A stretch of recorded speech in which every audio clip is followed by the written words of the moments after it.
Chapter 489. Thousands of kilometers away, in Lulai County of Dachuan Province, Chung Guoli was lying on the sofa and turning on the TV in boredom. Now that the 5 major European football leagues were on hiatus and the NBA finals were over, his work at the hot pot restaurant would have to wait until the afternoon. His mahjong game this morning had been stood up again, so Chung Guoli was so bored that he was covered in lice. His days were really unbearably idle. With the idea of making a Hail Mary, he switched the channel to Central TV Department 5. At least let me watch a billiards match. Then, old Chen saw the amateur darts tournament and saw Chen Guang, who was leading the way. He was chewing on melon seeds, but when he opened his mouth, it fell to the ground. "Honey, come and see God." "No. Quickly come and see your son." "What the hell is going on?" Feng Rong sat down and glanced at the TV. "That's impossible. Where did our son learn this? There are so many people with the same name." Chung Guoli said firmly, "It's definitely our son. I saw someone just now." Feng Rong also saw him. "It really is little Guang. This competition looks quite lively. Will the food allowance of the participants be deducted? They don't have to pay for the competition, right?" Chung Guoli gave Feng Rong a thumbs up. "Our thinking circuits are not on the same wavelength." Chen Guang also heard the introduction of himself on the big broadcast from the stadium. He thought to himself that the host was really free. There were a total of 40 participants, and if he introduced everyone like this, he would probably be able to make it in time for breakfast tomorrow morning. Following behind him are the other 39 contestants. Damn it, if I remember correctly, I didn't bribe Central TV, did I? You guys are so close. There were a total of 40 participants in the finals. They would participate in 2 elimination rounds and be divided into 5 groups. Each group had 8 participants, and 5 would be eliminated. The remaining 15 participants would then be divided into 3 groups. Each group would have 5 participants to compete for the group champion, and the final 3 participants would compete for first, second, and third place. The duration of the competition was about 2.5 hours. The escort agency had cleverly arranged for Chen Guang to be in the 5th group so that the competition would not lose its suspense as soon as it began. The other contestants who were waiting to go on stage were so nervous that they did not know where to put their hands. Only Chen Guang, who had been sitting there since the beginning, felt particularly bored. He simply let Xianqin hold his phone and interact with the bullet screen in his live broadcast room. Quite a few of the netizens in the bullet comments had switched on Chen Guang's live stream. At the same time, they were also watching Central TV Department 5's live stream. Watching both at the same time, it was a double camera experience for them to experience a brand new live stream of the sporting world. Chen Guang looked around the competition venue, picking out interesting things to chat about in the live broadcast room. Chen Guang pointed the camera at the stands not far away and said, "Do you see the beauties over there? They're so beautiful. I bet 100 yuan that Central TV's director will definitely cut the camera to her." Quite a number of people in the live comments were stunned. This was because Central TV Department 5 had taken a good look at this beauty for a few seconds. The bullet screen was filled with 6,666 comments, and then he easily got a lot of gifs. See, as long as you treat others with sincerity, they will teach you everything they know. Up until now, Chen Guang's followers in his live broadcast room had already exceeded the 2 million mark. It was different from other hosts who might have millions of followers on the surface, but who knew how many of them were actually living people. Chen Guang's 2 million plus followers were not necessarily his own people. They could also be haters. But the only thing he could guarantee was that he had never made any zombie fans, nor had he asked Little Tsong to help him do it even once. The popularity of the live broadcast room was increasing, and the number of people online was increasing. The chaotic rhythm of the bullet screen was also getting more and more chaotic, and the number of software advertisements was also increasing. Up until now, Little Tsong had already appointed more than 2 moderators in Chen Guang's live broadcast room. Little Tsong had not only urged Chen Guang to appoint a few moderators for himself. On one hand, it would allow the rich viewers to have a greater sense of participation. On the other hand, Little Tsong expressed that he was too short on manpower. Now that the country's regulations were getting stricter, not every live broadcast room was as pure as Chen Guang's. The timeliness of the live broadcast was also too high. It was simply too exciting for a female host to suddenly appear, and the pressure on the moderators was also too great. As for Little Tsong's reasonable requests, Chen Guang would always agree to them quickly, but he would forget about them the next moment.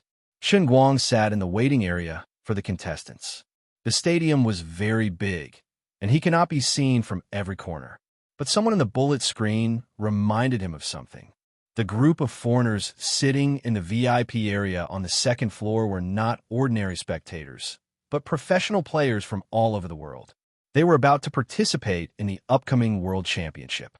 Chen Guang got up slightly and stretched his neck to look at the 30 to 40 contestants from all over the world gathered together. There were all kinds of skin colors. Each and every one of them was commenting on the Chinese amateur players below them. From time to time, they would sneer, but there was no recognition in their eyes. Old Liang, it seems like our international friends don't think highly of us. Chen Guang said in a slightly displeased tone. My overseas friends sent me what they said on Twitter. These guys are asking for a beating. Liang Fatsai, who was sitting in front of Chen Guang, was a little embarrassed. There's nothing we can do about it. After all, our country has always been weak in the darts game. Our development is lagging behind, and we have never achieved any significant international reputation, nor have we had any players with dominating power emerge. Isn't that the result of the escort association's inaction? Enchanting, who was sitting beside him, could not help but ask. Liang Fatsai's face turned even redder. Yes, but it's different now. Don't we have you, Mr. Chun? In the past, they would never come to watch our Chinese amateur competitions. Don't be fooled by their harsh words. Aren't they here today because of you? They are also afraid of you. Chen Guang turned his head and said to his fans on the bullet screen, Let me introduce everyone. This is the president of our Dachuan Province's Darts Association, Old Liang. Did everyone hear what Old Liang said? Brothers, give me more gifts and help me advertise. Fans, give me strength. Give me a hand and accompany me to the World Championship to show our country's might. Liang Fatsai covered his old face and thought to himself, young people these days really know how to have fun. On the other hand, Enchanting summed up Chen Guang's actions with a single word, childish. Puffed. You're an underage washboard. How dare you call me childish? Chen Guang glared at Enchanting. Enchanting silently took out a sharp knife and hid it in her palm. How did you bring this guy in? The security check for the competition is too childish. Yes, that's right, I'm very childish. Chen Guang expressed that a wise man submits to circumstances. In the VIP stands, the American Indian player, Papalika, took out his cell phone and opened his Twitter app. I'm looking forward to seeing the amazing performance of the best darts player in human history. However, until now, I've only seen a group of amateurs performing like clowns. He pressed send with a teasing smile on his face. The Mauritian player, Helvide, who was sitting next to him, was scrolling through his cell phone when he saw Papalika's tweet. He looked up and smiled at him. Papalika, it's not good for you to say that. You shouldn't joke about skin color. Although I also think their performance is very clumsy. How can such soil breed good darts players? Papalika shrugged. Then I'll post another tweet to clarify that I'm not discriminating against yellow-skinned people. I'm also a brown person from Indiana. Mr. Helvide, you have dark skin too. The Spanish player, Walken, who was sitting next to them, suddenly leaned over and said in broken English, I'm so disappointed. Did the Huaxia people deliberately arrange for that braggart to be the last to disgust us? I have to send a tweet to despise the Huaxia people who boast about themselves. Don't worry, everyone. We're here to see Mr. Nine Darts. Miracles are worth waiting for. Bant Wilkins, who was sitting in the front row, gently fiddled with his long blonde hair and smiled. Wilkins, who was from England, was the player who had won the most honors ever since the dart competition was formalized. So far, he had won more than half of the more than 10 World Darts Championships. Even though he was almost 60 years old, he maintained his competitive form very well. He had easily won the last World Championship last year, and in the finals, he had made a godly performance of 9 darts.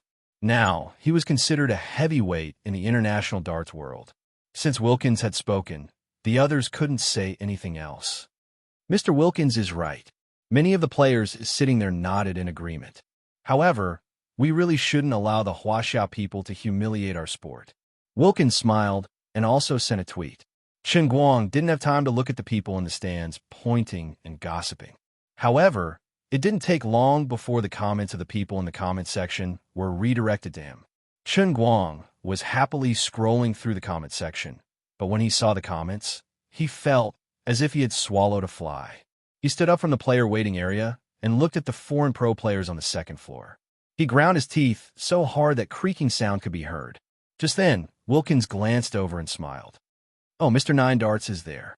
The other foreign players heard him and turned to look at Chen Guang. "Old Liang, can I give them the middle finger?" Chen Guang asked. Liang Fatsai quickly grabbed one of his hands, and Enchanting, who was beside him, silently grabbed his other hand. Liang Fatsai said anxiously, "No, please don't. This international gesture is too bad." Unable to use gestures to communicate with the other party in a friendly manner, Chen Guang pursed his lips and sat down again. He thought to himself, F***CK, just you wait for the old man. I'm not targeting anyone, but all of you here are my F***King faith. What were you talking about just now? Enchanting vaguely heard something. Faith? Chen Guang waved his hand and smiled at Enchanting's head. Nothing. Finally, the first 4 groups of players were done, and it was Chen Guang's turn in the 5th group. Bang!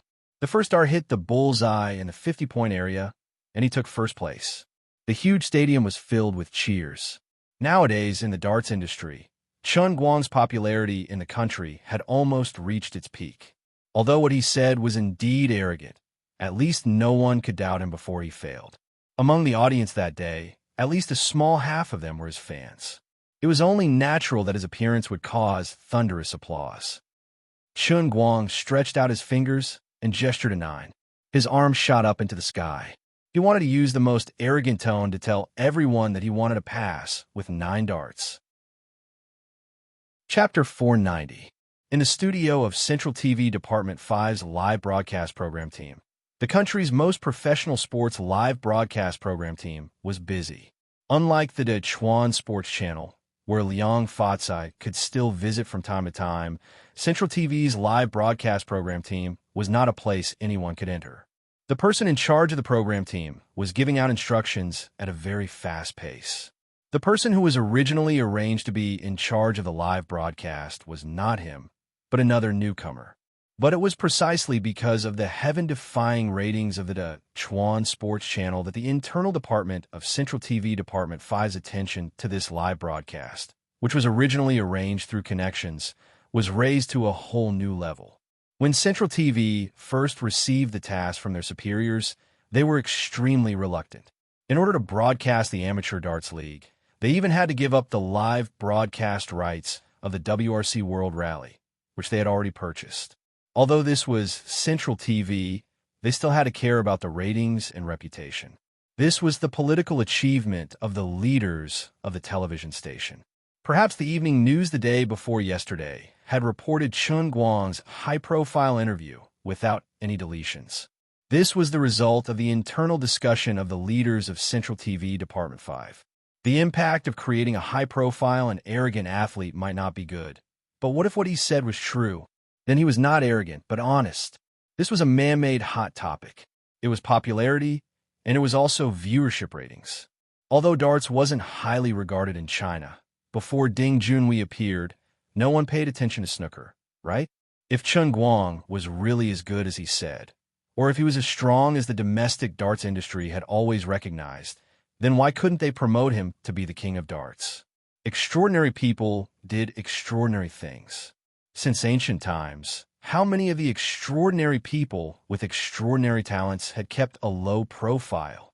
When Cao Cao was in dire straits, he was able to say words like only the emperor and the ear that looked down on the heroes of the world.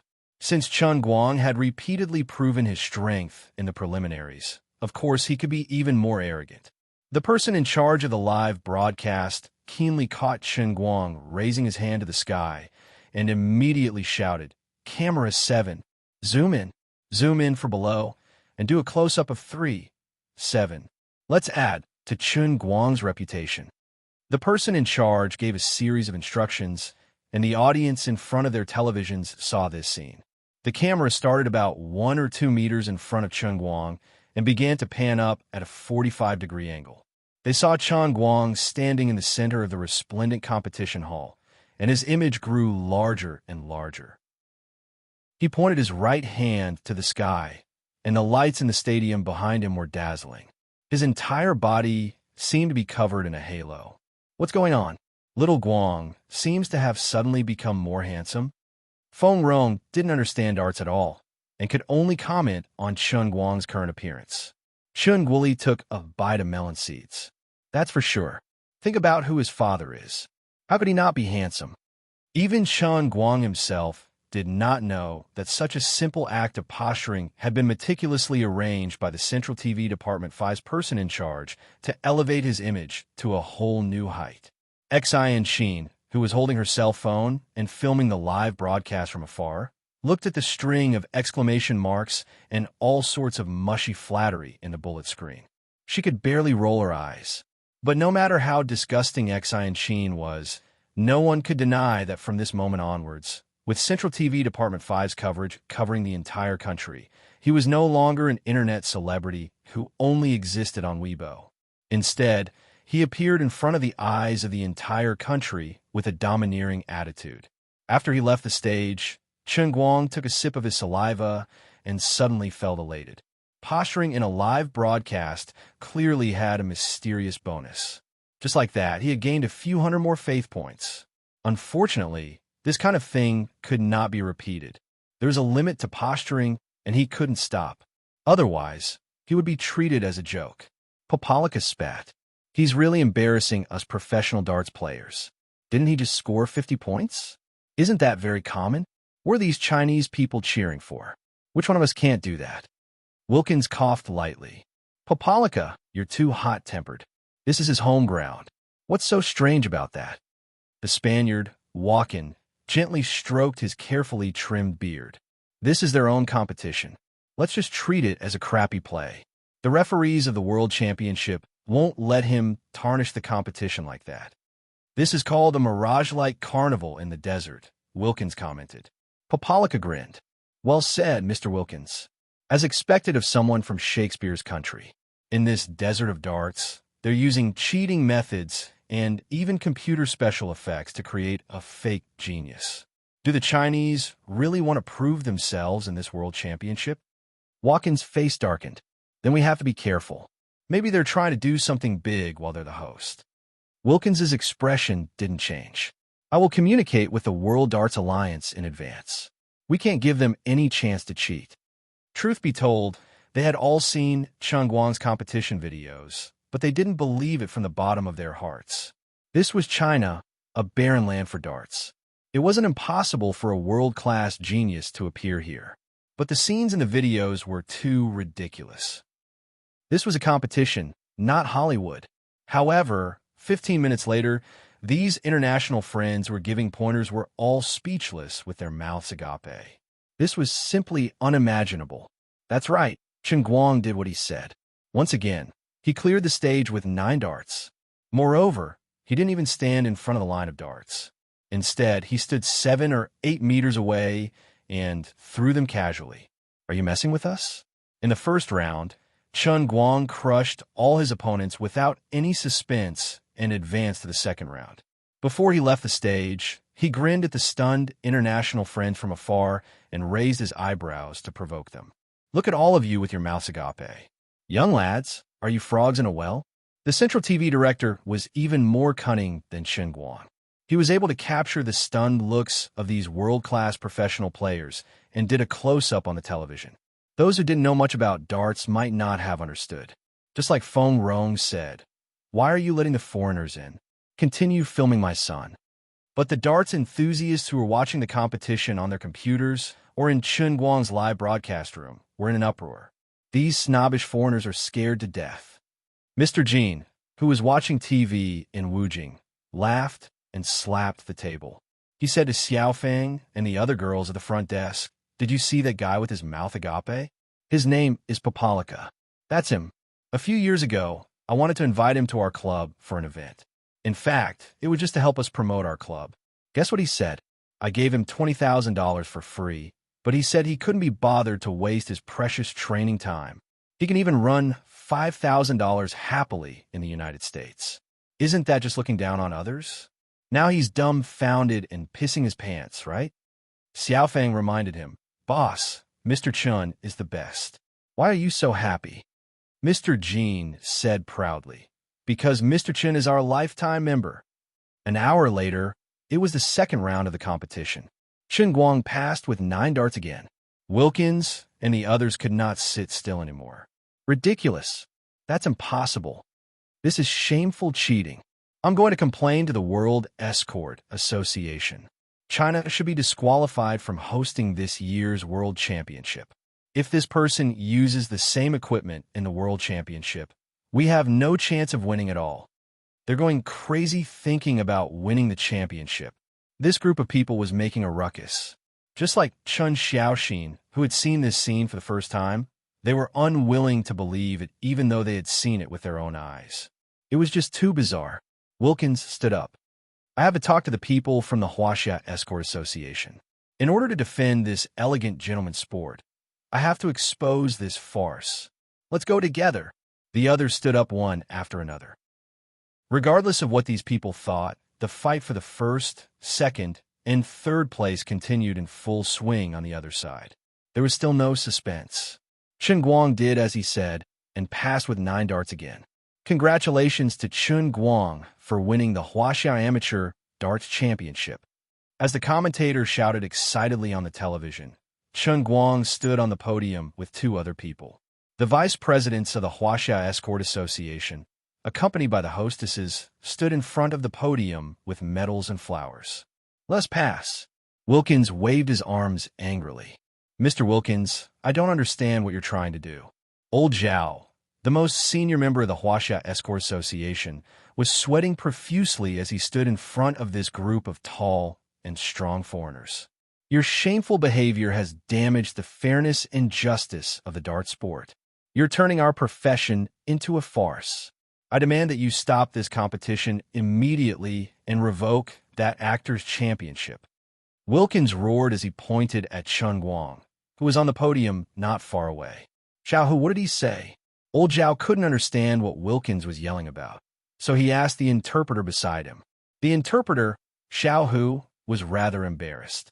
Old Zhao was also a hot-tempered person. If he were to translate Wilkins' words, the old man would probably jump up and start a fight with him. "Old Zhao, he's questioning the fairness of this competition and wants to revoke Chen Guang's championship," Xiaohu said after some deliberation, ignoring the most unpleasant part of Wilkins' words. Even so, Old Zhao was still angry. "Isn't this nonsense? This is our own competition. There's absolutely nothing wrong with Chen Guang's equipment. We've checked it at least 3 times. Besides, didn't he use other people's darts to prove himself in the 5 capitals?" Xiaohu said helplessly, "They didn't see it with their own eyes. I understand that word. This black guy's talking about Hollywood, right? They're saying that we're actors, right?" Old Zhao waved his hand. "Stop these people. At least before the live broadcast ends. Don't let them disrupt the venue. This is China. This is our own competition. How can we tolerate these foreign devils telling us what to do? If you have any objections, then fight us fair and square in the World Championship. Now that we're treating you as guests, don't stay here and make trouble for us." Xiaohu, translate what I said word for word. Old Zhao is right. This is China. Whether I cheated or not, you'll have to wait until the World Championship's referees know how to judge. But for now, shut up. Unknowingly, Chen Guang had already walked over and spoken fluent English. Chapter 491. The awards ceremony finally came to an end. Central TV Department 5's program team saw that the situation was not looking good and decisively cut off the signal. It could be considered a perfect ending to the live broadcast on television. However, Chun Guang's own live broadcast room was still open, and Xian was still filming from the side. Many people in the live broadcast room, who were watching from both sides, suddenly perked up. Central TV Department 5's live broadcast had ended too quickly and abruptly, and they knew that there might be trouble at the venue. Fortunately, there was still Almighty Superman's live broadcast room to watch. Many people who were only watching TV turned around and saw a good show. The number of viewers in Chun Guang's live broadcast room rose rapidly. In just a few seconds, it went from 3 million to several 100,000 viewers. Brother Almighty is going to slap his international friends in the face. This bunch of monkeys, they think that we Chinese are easy to bully. They even want the 8-Nation Alliance to enter the capital? Did you guys understand what Brother Almighty said just now? My English didn't pass, but I really admire Brother Almighty's standard spoken English. Someone immediately translated Chun Guang's words in the bullet screen and added, Brother Almighty's English is much more authentic than the tapes in the 9-year compulsory education textbooks. On the other end, Wilkins and the others saw Chun Guang walking over and stopped fooling around. Instead, they pointed at Chun Guang's nose and said, You shameful thief. You must let me check your equipment. Otherwise, we will get the World Darts Federation to disqualify you from the World Championship. The other foreign professional players were equally agitated. Elder Zhao was about to fly into a rage after listening to Xiao Hu's helpless translation, but Chun Guang put his hand down and gestured to Elder Zhao not to act rashly. Immediately, he stood in front of Wilkins and looked at him indifferently, not caring that this person was currently the most respected professional darts player in the world. Friend, you better understand one thing. We have our own judgment on whether it is fair or not. Now, please shut your mouth and go back to your hotel to rest. If you have any complaints about me, you can talk about it after you beat me in the World Championship. You want to disqualify me? With your baseless guesses and framing, you are not qualified enough. If it was another time, another place, and another group of people questioned him, he might choose to use someone else's darts to perform the godly skill again on the spot, making these people despair.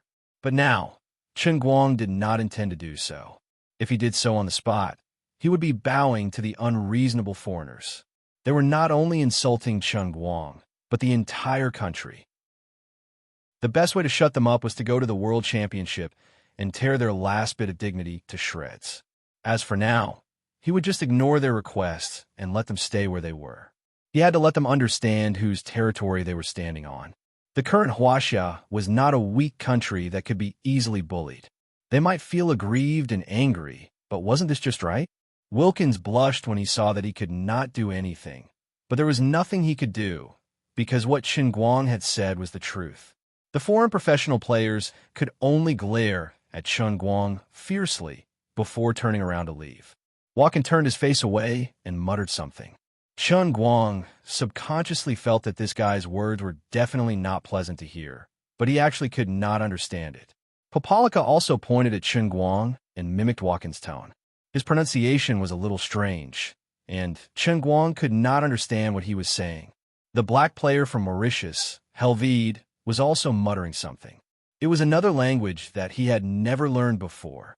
The group of people walked out noisily, stopping every 2 steps and looking back at Chun Guang as they muttered something. Looking at their expressions, he knew that it was definitely not something good. F*CK, what are you guys talking about? Ever since he entered the Sea of Moments and became the King of English, Chun Guang had not experienced the feeling of not understanding what his international friends were saying in a long time. He turned around and looked at Xiao Hu. What are they talking about? Xiao Hu also had a bitter look on his face. I don't know either, but it's not English. F*CK, where are these bastards from? Are they cursing without speaking English? Chun Guang's face darkened. Helvede, what did you just say?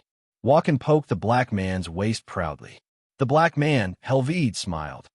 Only 50,000 people in the world can understand the dialect of my African ancestral tribe.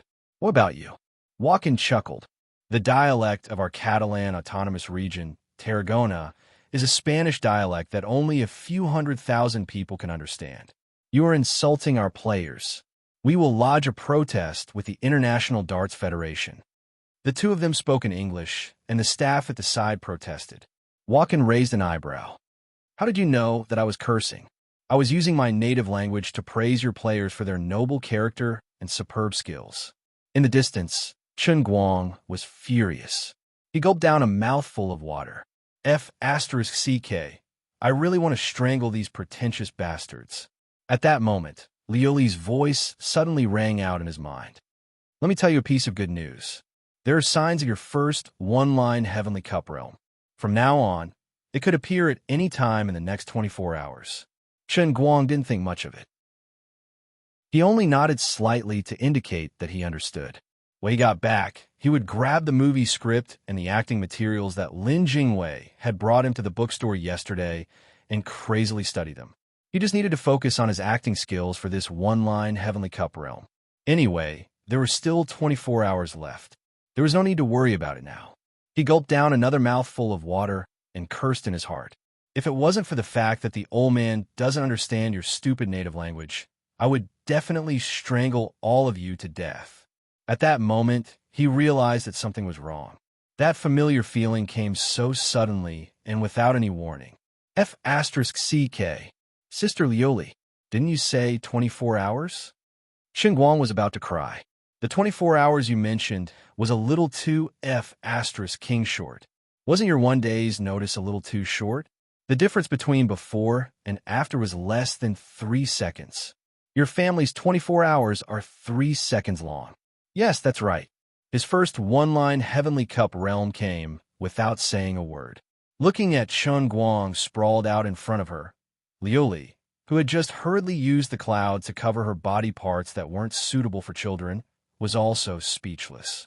What I said just now was that within 24 hours, it could happen at any time. So, 3 seconds counts as within 24 hours? Chen Guang asked. Liuli nodded. Strictly speaking, that's not wrong. Thank you, Chen Guang said through gritted teeth. Liuli was at a loss. Thank you for what? Chen Guang said again. Thank you for refreshing my outlook on life once again. You made me understand that there is no lower limit for deceiving people. Liuli was about to punch him again. Do you think I want to do this? Chen Guang was already prepared. He nimbly rolled to the side and spat at her. Passing through the white mist, he pounced on her covered waist and abdomen, somewhere between her legs. Her white mist could only block her vision, but it couldn't block certain things. With a faint smack, it hit the bull's eye. Time stagnated at this moment. Liuli was stunned for a moment. Then her face turned red, and then turned blue. F***CK. I want to strangle you again. Chen Guang got up and ran into the distance. Let's talk nicely, Madame Liuli. Liuli turned into an evil ghost and pounced forward. I can't talk anymore. Today, either you die or I die. She failed to catch up with Chen Guang in the end. The space channel of the world in the cup appeared in time and sucked Chen Guang in. Lying in the colorful space channel, Chen Guang patted his chest. Damn it, that was so scary. Thankfully, the old man reacted fast, or I would have died again. That spit just now was too wretched. It was definitely not me. Passing through the space channel that looked like a long corridor, Chen Guang landed on the solid soil with a thud. Slightly opening his eyes, he looked at the red sun with a milky outline in the sky and the crescent moon that was moving slowly on the other side of the sky. Sniffing again, the air was filled with a familiar yet strange smell of dampness. He slightly tilted his head to both sides. This was a long, narrow, and dirty tunnel that was full of cobwebs and mud. Chen Guang slowly straightened his body and walked to the end of the tunnel. Craning his head out, he looked at the dilapidated but prosperous dock not far away. Feeling the slight shaking of the soil below him, an idea was brewing crazily in his heart. Hey, buddy, why are you dressed so strangely? Is there anything that old Bob, can do for you? On this treasure island, there is nothing that old Bob, can't do, as long as you have gold coins. Just when he was in a daze, a tattered old face full of wrinkles suddenly appeared in front of him. This old man, who called himself Old Bob, wearing a tattered gray linen shirt, was talking to him while tidying up his messy and muddy bird's nest hair. Chun Guang keenly saw that the old man's hand that was hidden at his waist was actually holding an oily dagger. The empty chip on the handle of the dagger seemed to be telling him that there used to be a bright gem here, but now it might have been replaced with wine. Finally, Chun Guang grinned. He ignored old Bob and laughed crazily with an unbridled and arrogant voice. Ha ha! Treasure Island. Is this the legendary trading island, Treasure Island? Ha ha! I'm going back to the Sea of Time. This is the King Sea of Time. He couldn't tell what he was feeling in his heart, but he felt familiar and excited at the same time. He never thought that the first realm within the Silver Line Cup would give him such a big surprise. When he left this place, he had thought that he would return one day. He thought that he would have to wait until he became the true master of the Holy Grail before he could freely travel between the real world and the Sea of Time. He never thought that there would be a glimmer of hope at the end of the tunnel. The Silver Line Cup had sent him back. Huhan sent him back again. The second officer of the Enroyal. The strongest battle maniac, right, Chun? I'm back again. Chun Guang's body trembled uncontrollably. The more he thought about it, the more excited he became. The opening this time was much better than the last time they met, where he had been beheaded. Who cares what kind of test it is? Let's return to the Enroyal first. Old Bob thought that he was a lunatic and was planning to take advantage of his madness to secretly take out a dagger and stab his stomach. After all, the quality of his strange clothes seemed to be quite good. Just the cloth alone could probably be exchanged for 3 ounces of rum. However, before he could take out his dagger, he was stunned when he heard the name of the Enroyal. Chapter 492. Hey, I'm nipping old Bob. Give me a ship. I have to return to thee, Anne. Don't be afraid. As long as you do it, Kimberly will have it. We people on thee and always do what we say. Poor old Bob was pulled by the neck into the alley by Chun Guang. Is there lard hanging around your neck? Chun Guang's hands were covered in grease after pulling the guy's collar for a short while. Then he cursed and wiped his hands on old Bob's clothes, trying to wipe the grease back. In the end, there was more and more grease on his hands. Old Bob was on the verge of tears. Mr. Wright, I'm covered in grease, but it's not my fault. I didn't mean to dirty your hands. Please don't kill me. As he spoke, old Bob's legs trembled uncontrollably, as though he had suffered a great shock. Chun Guang was rather puzzled by old Bob's reaction. He and the Enroyal had swept through the Jade Sea in half a year, catching up from behind and becoming the overlord of the Jade Sea, becoming one of the top 10,000 powerful pirate crews in the Transient Sea. Although they were somewhat famous in the Western Sea, there was no reason for them to be so terrifying on the legendary Treasure Island. As far as he knew, the Treasure Island should be located in the Central Sea of the Transient Sea. This wasn't the Enroyal's range of activity. Why was this old man so scared when he heard the name of the Enroyal? When did I become so awesome? Could it be that after I left, someone made the story of the old man into a legend, spreading it from the Western Sea to the Central Sea like the legends of the Transient Sea for countless years? The Transient Sea, which was said to be boundless, was actually bordered by the walls of the transcendent Holy Grail. Apart from the endless seawater, there were also countless floating islands on the surface. Lord Guang said that these floating islands were actually dust floating on the surface of the water in the old man's cup. There were large and small floating islands, but they all had one thing in common, which was that they had no foundation. They all floated on the surface of the water and drifted along with the sea currents in certain areas. No one knew why these floating islands made of mud and rocks could float on the surface of the water and not sink.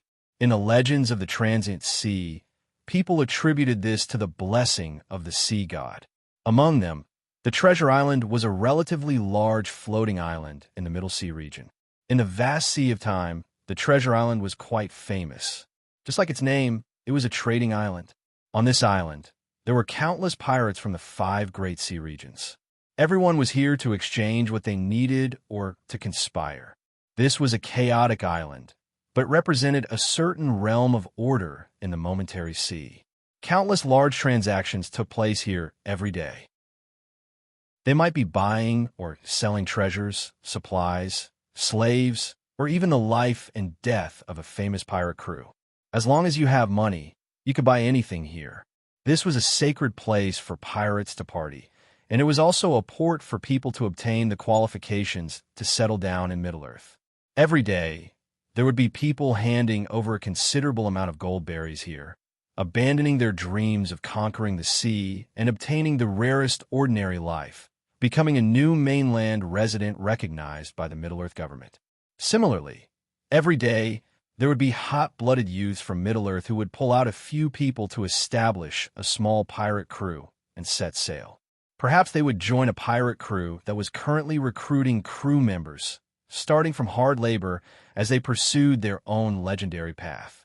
There were similar islands near the other continents, but Middle-earth had the largest surface area.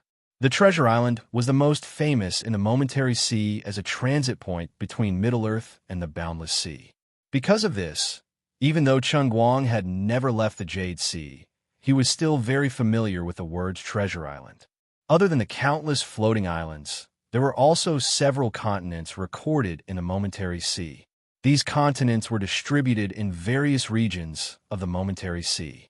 The largest one was located in the middle of the Momentary Sea, which was precisely Middle-earth. Its surface area was larger than Eurasia on Earth.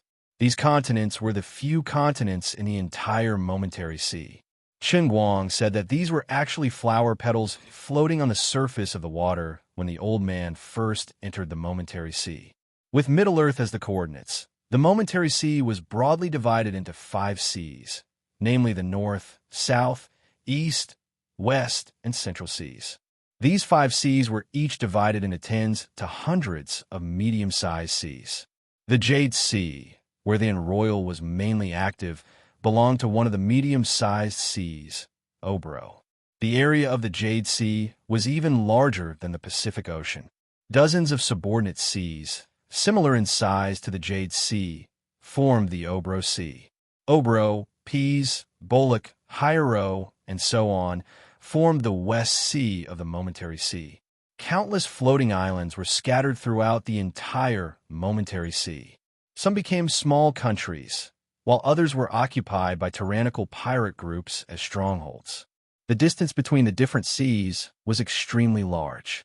Even the neighboring Obro and Pease seas, even with the speed of a top-notch pirate ship like the Royal, which had the support of a mysterious power, it would still take at least a few years to make a round trip. Not to mention the long distance between the West Sea and the Central Sea. This was what Chun Guang knew when he was in the Momentary Sea. However, after he left, he didn't know what happened in the Momentary Sea. Why did the name of the Royal spread to the faraway Treasure Island, causing an old ruffian like Bob to tremble in fear upon hearing the name? He couldn't understand it, no matter how he thought about it. "You've heard of me?" Chun Guang blocked old Bob in the alley and asked fiercely. Old Bob shook his head. "No." "Then why are you afraid of me?" Chun Guang felt strange. "I haven't heard of your name before. I've heard of the Royal. I also know of the legendary second mate who disappeared forever. The people on that ship are all demons. Every single one of them has the blessing of immortality." Old Bob's teeth chattered as he spoke, as though just saying the name was enough to make him feel fear. "What happened to the Royal? How did it become a demon?" Chun Guang endured the discomfort of the grease and pulled old Bob in front of him. Old Bob's face instantly turned pale and bloodless. He hugged his head in pain and shouted, "Oh my God, you actually called her by her name. Are you going to declare war on them?" "No, you're really the second mate of the Royal who disappeared. I'll give you 5 minutes to tell me everything you know. Otherwise, I'll crush every single bone in your body, inch by inch." Chun Guang was angered by this guy's reaction. Why was it so damn difficult to ask something? Unexpectedly, old Bob straightened his neck. "Sir, just kill me. I'm begging you. Please don't force me to mention that terrifying name again. I'm begging you. I'd rather die than talk about them." "You're serious?" Chun Guang grabbed the old guy's neck and gradually raised him up. His entire body was overflowing with killing intent. Arriving at the familiar sea of moments, he gradually regained the feeling of the vicious and merciless second mate from before. His breathing became more and more difficult, and Bob's eyes gradually turned white. However, he still refused to let go. "Yes, sir, just kill me. After a long time, Chun Guang threw Bob to the ground dully. He had finally let this pitiful old guy go. Forget it. Help me find a ship. I want to go to the West Sea. It shouldn't be difficult, right? Yes, sir. 2 hours later, Chun Guang changed out of his strange attire and placed it in a sack on his back. He slowly boarded a large ship with a group of hard laborers. Old Bob wasn't bragging. He was indeed well-informed and resourceful. Very quickly, he found out that the Horseshoe Pirates were about to head to the West Sea and were recruiting hard laborers. As a former second mate of a well-known pirate group, Chun Guang had held back a few tricks and was noticed by the crew of the Horseshoe Pirates and successfully boarded the ship. For some reason, the Enroyal seemed to have become a taboo name in the Sea of Moments. Chun Guang didn't ask any further and only planned to leave Treasure Island first. Once he met, and all his problems would naturally be solved. As long as he could enter the Sea of Moments, Chun Guang had a special method to reconnect with the previous crew members. He wasn't in a hurry to show off on the Horseshoe. Instead, he curled up in the second floor of the ship with the other newly boarded laborers, waiting for his assignment. Some doubts lingered in his mind. He had to sort out his thoughts and at least figure out what the test of the world in Cup was. In addition, unlike the previous times when he would immediately know the contents of the test when he entered the world in Cup, this time there wasn't the slightest movement after so long. This was very strange. He was still a little flustered. Just as he was thinking about this, a ray of light suddenly appeared in front of him. Chun Guang stared at it. Oh, it had indeed been upgraded. What appeared in front of him was a light screen, like a computer screen, with a line of words displayed on it. Mission objective: learn all languages in the Sea of Moments, a total of 4,978, and become the strongest language master in history. 4,978 foreign languages. F*CK me. Chun Guang slapped his forehead. He knew it would be this unlucky thing. Before he came in, he had only thought about two things. One was his acting skills, and the other was that he didn't understand what those foreigners were talking about, so he was in a bad mood. Of course, he wanted acting skills more. It was just in time to satisfy the urgent need of Big Beard Dang's movie. If he acted beautifully, he wanted to be famous anyway. It wasn't impossible for him to become a real movie king. But what were the benefits of becoming a language master? It could only be used to bicker with foreigners, all right? This was the world in one-line Heavenly Cup that only appeared once every month and a half.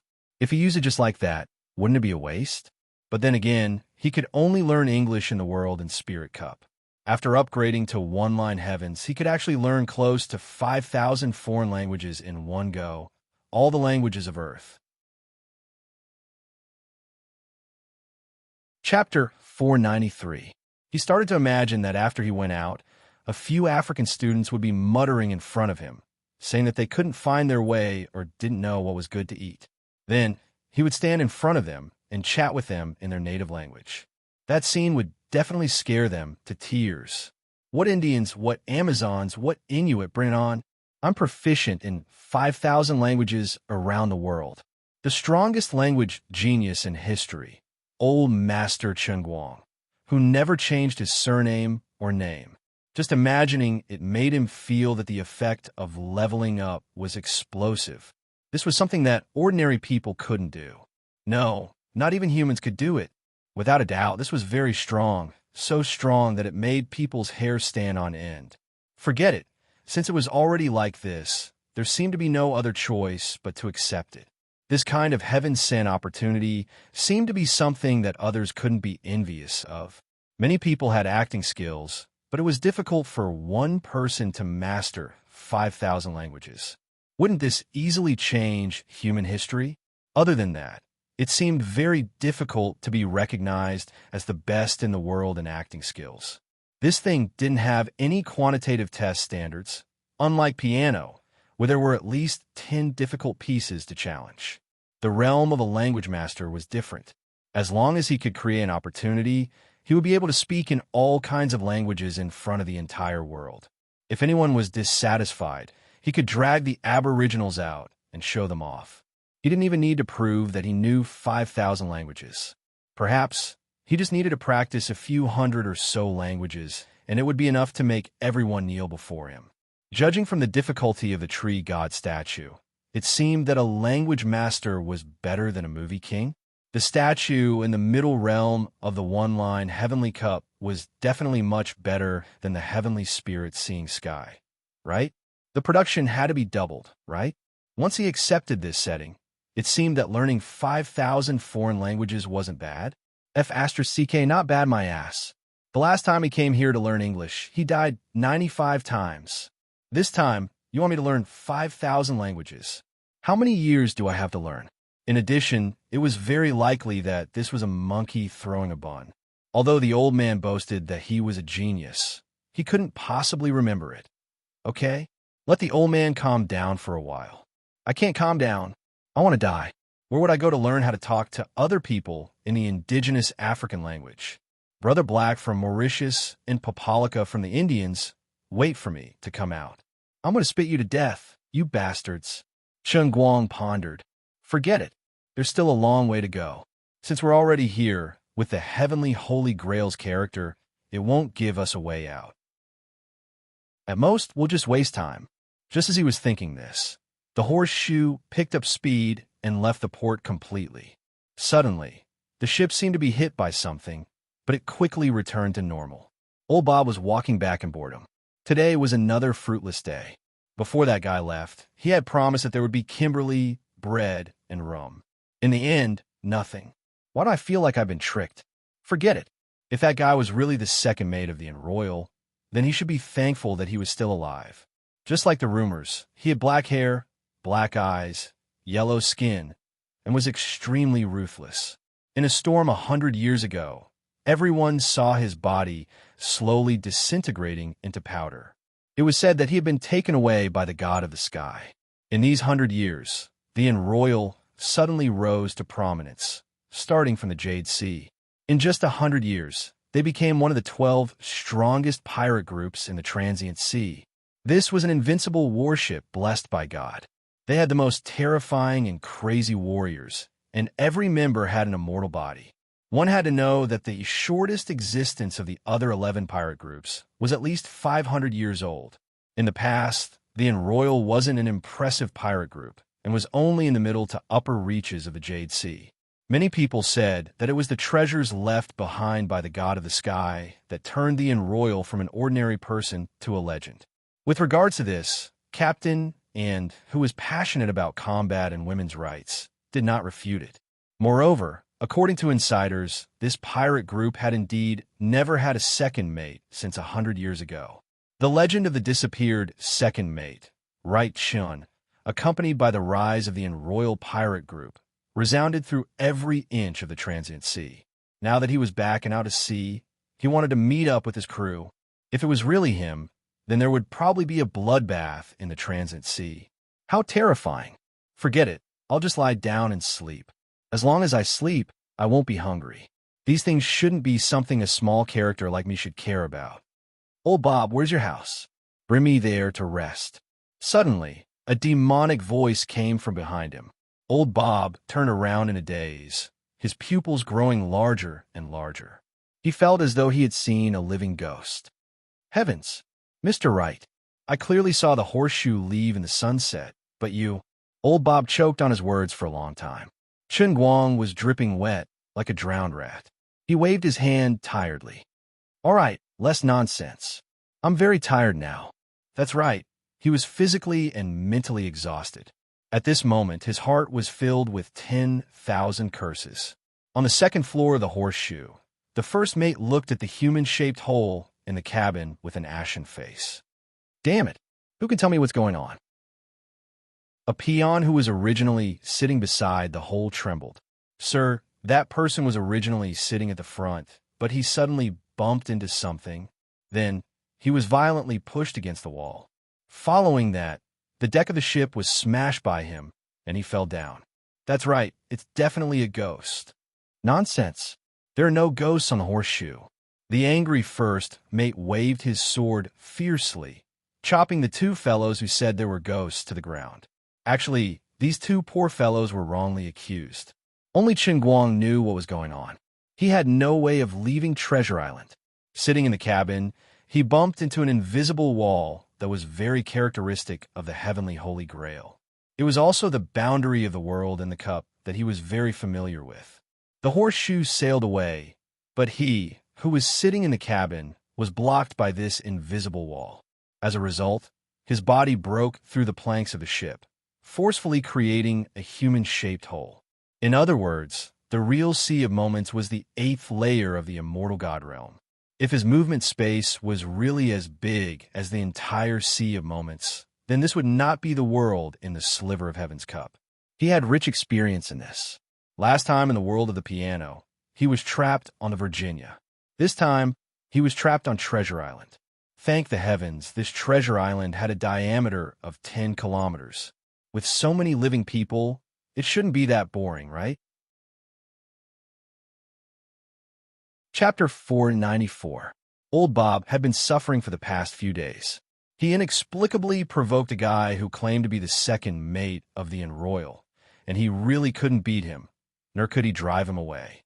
He hated the fact that he coveted this person's clothes that looked like they were made of good quality fabric. He was possessed and wanted to test him, but it turned out that he had let a wolf into the house and walked right into the trap. Since then, he had been stuck to him. The attic, with only one room and one bed on the roof, was occupied by a dove and a magpie's nest. The owner of the attic was beaten up and had no choice but to spend an entire day cleaning the place with tears in his eyes. Although the clean and tidy room looked quite comfortable, especially the bed with new bed sheets and cup covers, old Bob, who was used to sleeping in a dog kennel, couldn't believe his eyes. This was a star-rated hotel that could only be enjoyed after a big business deal. He really wanted to sleep there for a night. But old Bob said that he was sleeping on the floor. It had been 3 days since he was occupied. One person eating became 2 people eating, and this person with a big fist had a very picky appetite. It was extremely difficult to serve. "Sir, it's been 3 days. May I ask what your plans? I've already sold the bronze fireplace for this roast goose.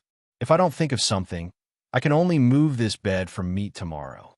The two squatted on the ground together, and old Bob finally mustered up the courage to say so. Chen Guang raised his head and looked around. He was also quite embarrassed. Old Bob was right. This bed was indeed the last piece of furniture in this house that was less than 10 square meters.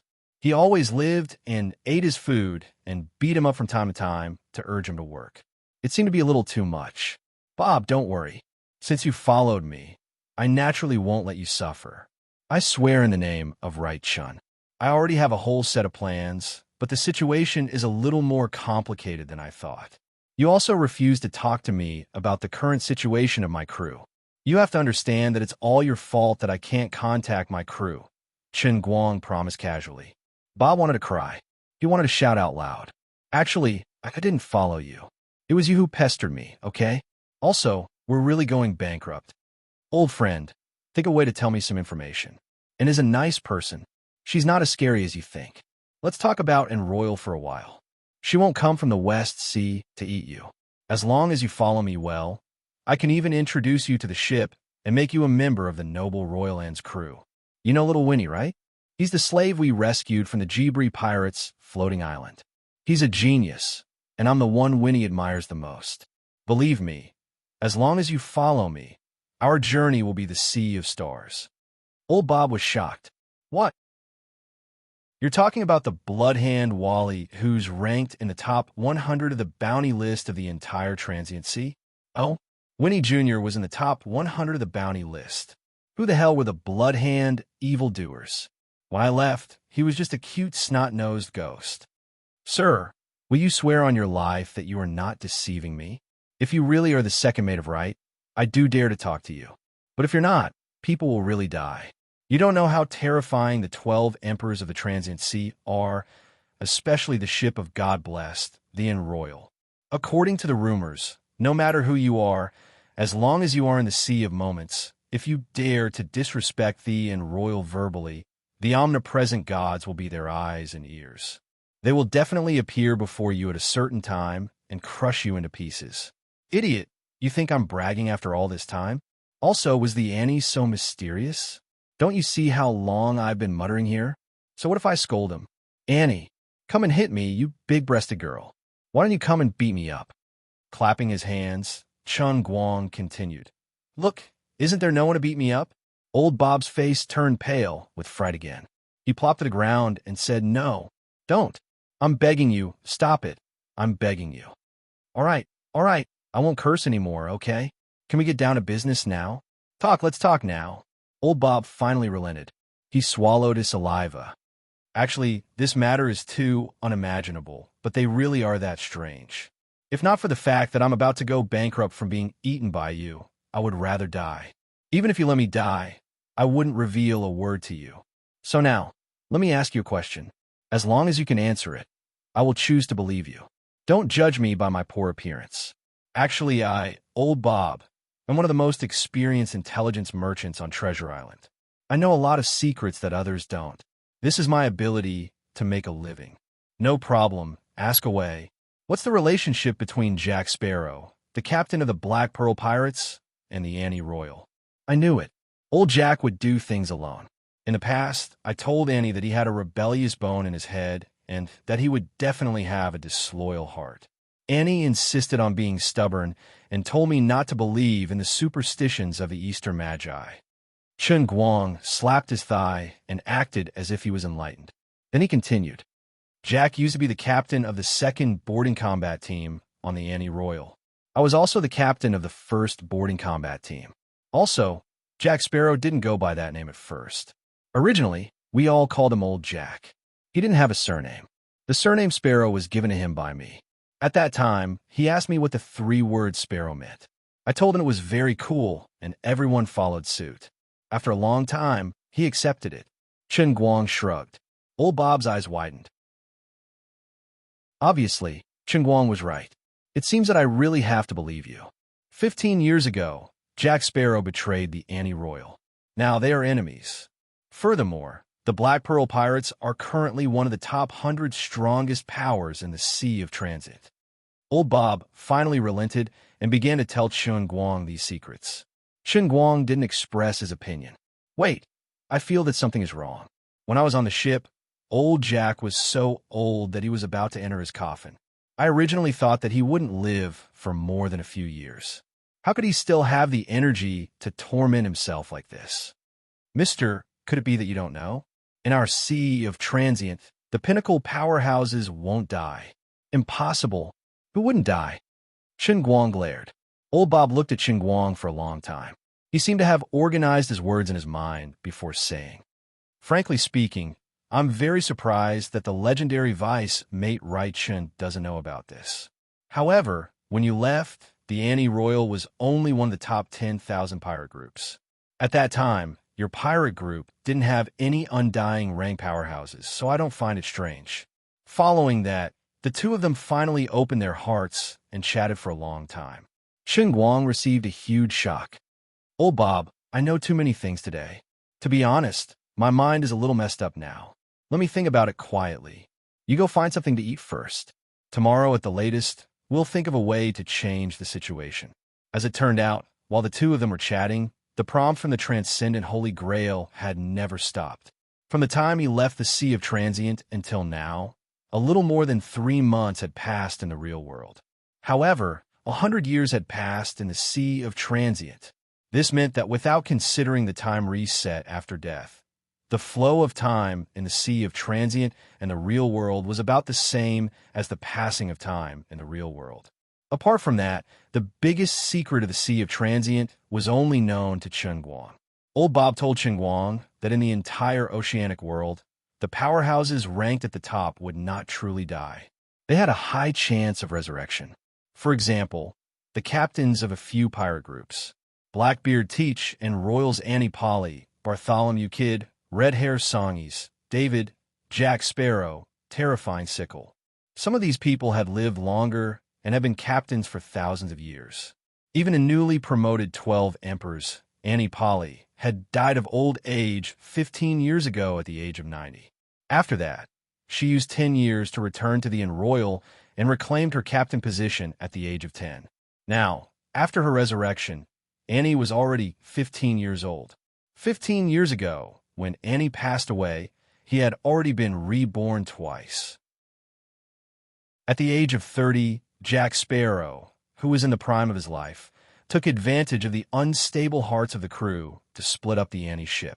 He took his second battle team and betrayed the Royal Anti-Pirates, starting to work alone. The strong would not die.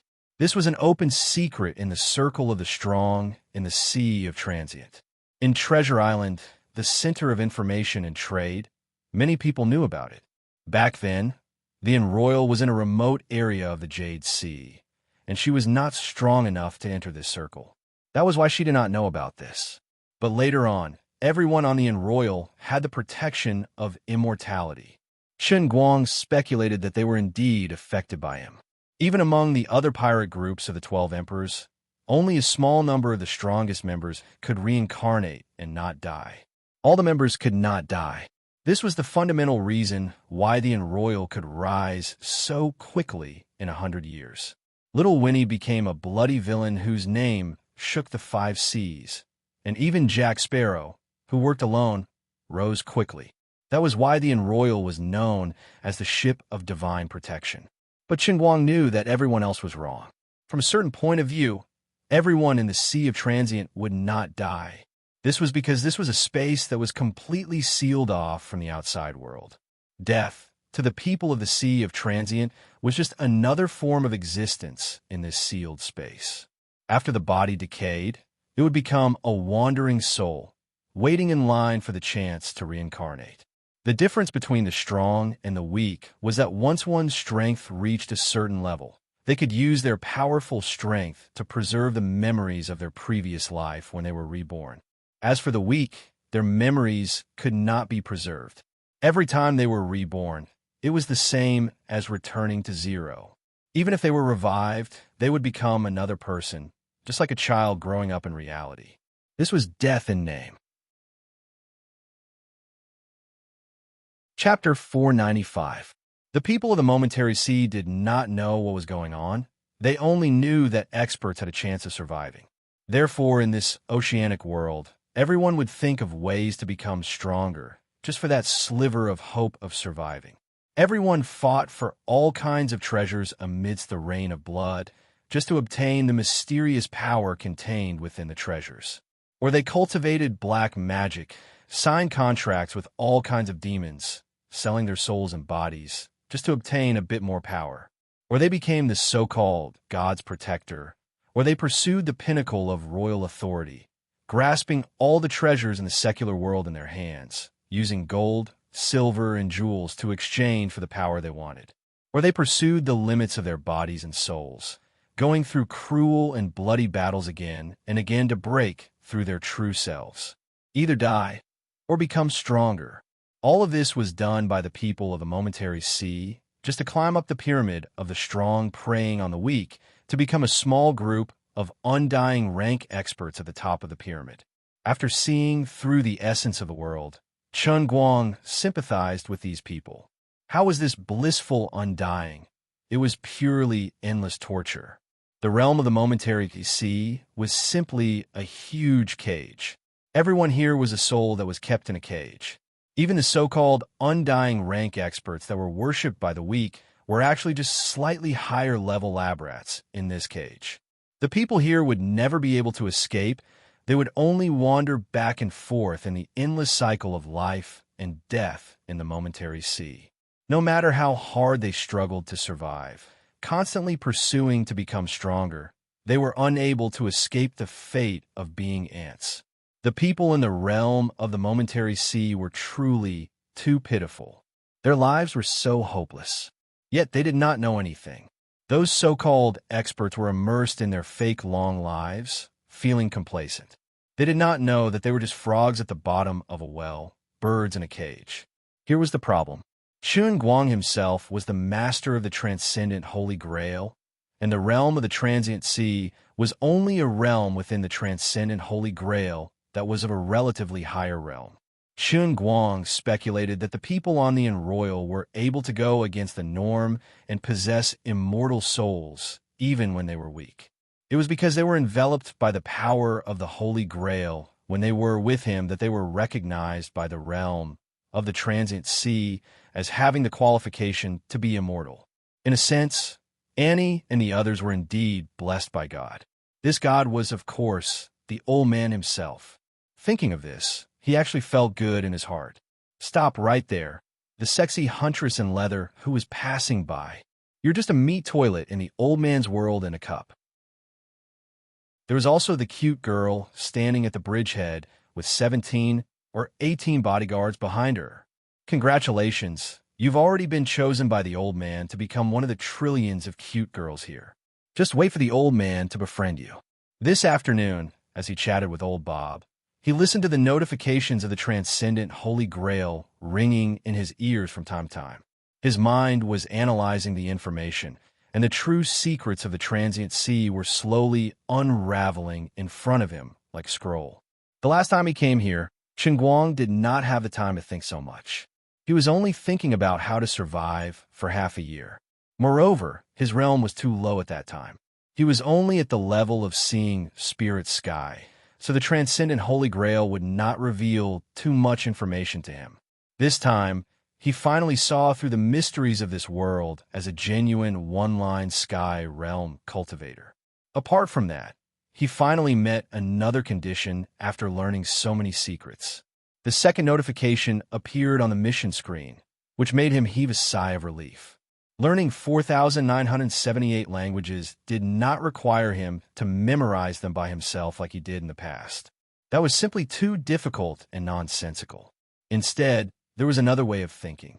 There were as many as 5,000 foreign languages, and many of them could not be recorded by computers. Humans could not learn them, and they were super minority languages that were about to be lost on Earth. At the very least, only a few dozen people knew them. If Guang were to learn them like English, word by word, sentence by sentence, it would be nonsense. Back then, he could only learn English in the transient sea thanks to the 9-year compulsory education system. Otherwise, it would have been a waste. The mission he faced this time was too difficult, too profound, and too deceptive. Therefore, the considerate transcendent Holy Grail launched a special service. Devil Juice Series. First, he would spend 10 million faith points to exchange for a legendary Devil Juice Extractor. Using this Devil Juice Extractor, he would be able to produce a cup of fresh and delicious devil juice by spending another 600,000 faith points. As long as he could make someone drink this Devil Juice Extractor willingly, Guang would be able to obtain the other party's language ability. Of course, this was very difficult. Although Guang was known as the second officer of the Enroyal, he was very clear that his personal strength was at most in the top 10,000 of the transient sea. If he were to jump around arrogantly and drink juice whenever he saw someone, it was very likely that he would end up being chopped into pieces by some big shots on Treasure Island. He was not afraid of death. After all, he could still resurrect. However, this resurrection would not reset, and his enemy was still there. He was afraid of dying again 100 times in a row.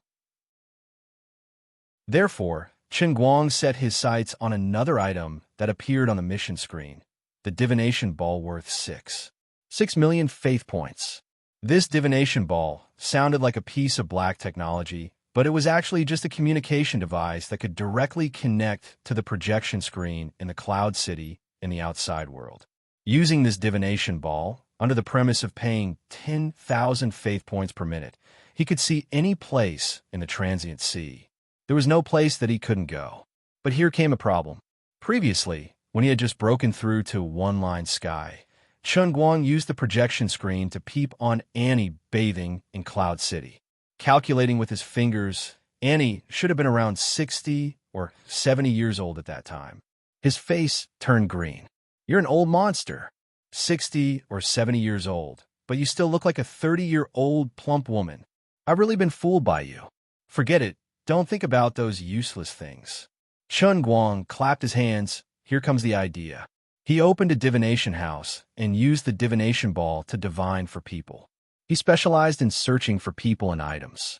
Then, in the name of black witchcraft, those who wanted to divine for him had to willingly consume the devil's juice. The price was that they would lose their ability to speak. In the real world, this kind of fraudulent business would not have any business. But this was the transient sea, a place where the strong preyed on the weak. This was the transient sea that contained countless treasures. Undying rank experts were not eternal.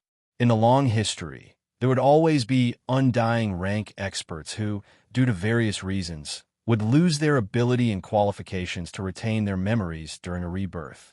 It could be that their power was taken away after they were defeated, or they could have done something that caused the gods to despise them and lose their qualifications. It could also be that too many rebirths diluted their memories of when they first became strong, or it could be that they were too unlucky. The reason was not important. The important thing was that these people would have to start from the beginning again after they were reborn.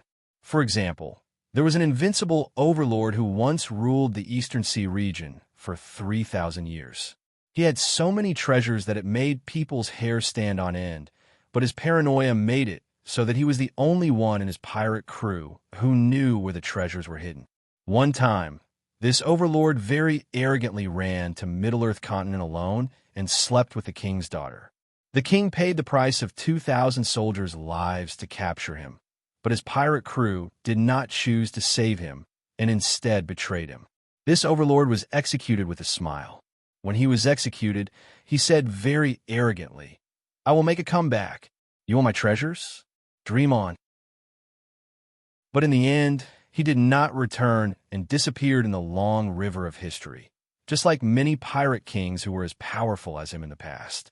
It was said that his treasures were hidden in an even deeper sea region outside of the Eastern Sea region. He once revealed the name of that sea region to his subordinates. He called that place the Myriad Sea. This overlord's name was Gorger Roger. Even now, thousands of years had passed, and there were still many pirates who set off from the various seas, diving into the boundless outer realm sea in search of the illusory Myriad Peak Sea, all for the sake of obtaining Roger's enormous wealth that was beyond everyone's imagination. In short, the history of the transient sea was too long, and the treasures that were lost in the depths of the sea were too many. The few continents with Middle-earth continent as the head also had their own legends. The numerous floating islands also had their own stories. Even Earth had a mysterious sea region like Bermuda that surpassed mankind's modern technological wisdom, let alone the transient sea, which was countless times larger. The mysteriousness and greatness of the sea was fully displayed in the transient sea. So, Chen Guang had reason to believe that his divination house would definitely prosper. Doing things in the name of the not uncommon black witchcraft was not considered ostentatious. One must know that in the transient sea, there were countless black witchcraft that was more vicious than taking away one's ability to speak. Compared to others, Chen Guang's was simply too gentle. So, now that everything was ready, he only lacked the faith points. Everything was perfect, but looking at the 387,465 faith points that had not increased at all since he entered, he was completely dumbfounded. The juicer required a total of 10 million. Producing a cup of juice required 600,000. The divination ball required 6 million, and maintaining the divination cost 10,000 per minute. The existing 390,000 faith points could only be exchanged for some gold berries in the transient sea. What's the use of it? No matter how one looked at it, he was adorable. Just as he was about to curse, suddenly, his faith points shot up a little. He waved his hand disinterestedly. A day in the real world was equivalent to a year in the momentary sea. Now that he was squatting here, he would earn about 100 points of faith every day. That would be about 50,000 points of income every year. After some calculations, it was not bad. As long as he stayed in the transient sea for 62,000 years, he would be able to survive after 170 years in the outside world. Not bad, my ass. 62,000 years. I'm going to call the police. Police uncle, save me. I've been kidnapped by the heavenly Holy Grail. It wants to lock me up for 62,000 years. This is not the same as the previous few times when my mind was locked up in the transient sea for 62,000 years. Today, I feel very normal at every moment, all right? If I were to live like an old monster in a treasure island for so many years, I would feel terrible. Just thinking about it makes me want to light a fire and burn myself to ashes, all right? How sick do I have to be to live for 62,000 years? Chapter 496. At this time, the Transcendence Holy Grail's notification came. Due to the uniqueness of this mission, the Savior's time in the outside world is at a complete standstill. Qin Guang's tears flowed down his face. All right, he doesn't need to see his own epitaph the moment he opens his eyes. Wait a minute. Since the outside world is at a complete standstill, why the hell did I suddenly gain a bit of faith? This doesn't make sense at all. Suddenly, a familiar figure appeared in his mind. It was a one-eyed, one-armed, one-handed woman standing on her ship and shouting at her crew. It was Lung Qin and her Radiance pirates who had inexplicably barged into the Sea of Moments. That's right, this bit of faith was given by her. Thanks to the Heavenly Holy Grail's data query function, Qin Guang checked back for 3 days.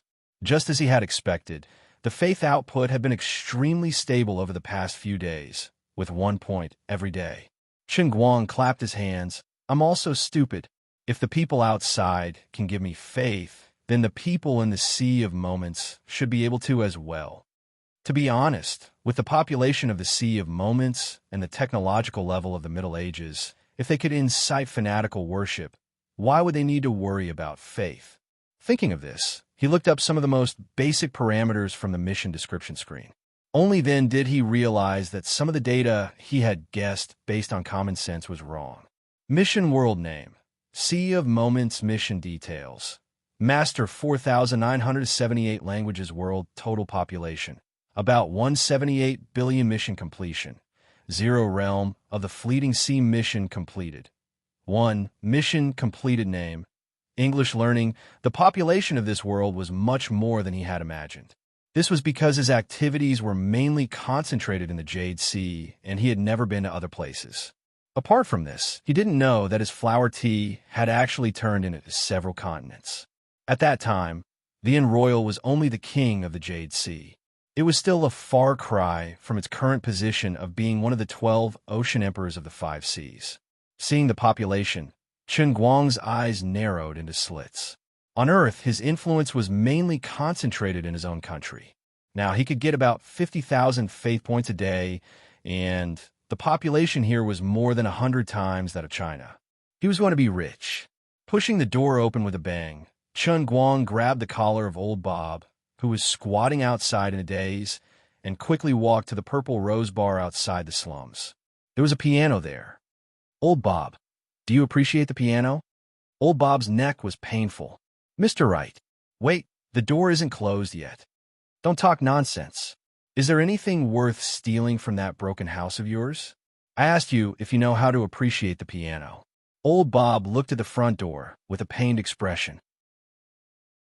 Mr. Wright, are you talking about the magnificent performances of those bards? I felt that it must have been the most melodious sound I had ever heard. Unfortunately, the guests in the bars of Treasure Island were too noble. We couldn't get in like this. In all these years, Purple Rose had only found a bard who could play the piano once. I heard that in order to have him play a song, the lady boss paid 3,000 gold berries and slept with the bard for free for half a year. I was lucky enough to be there. Oh, it was so much better than the ragged voices of men quarreling. Qin Guang's footsteps froze. It can't be. People who can play the piano are so respected. Old Bob nodded. Of course. In the entire sea of transient, the rarest people are musicians. They are even rarer than undying warriors. Is it that difficult to learn the piano? Old Bob shook his head, then nodded. I don't know if it's difficult or not, but every bard treasures his craft. They'd rather take their tunes to hell than teach them to others. No one left behind music scores?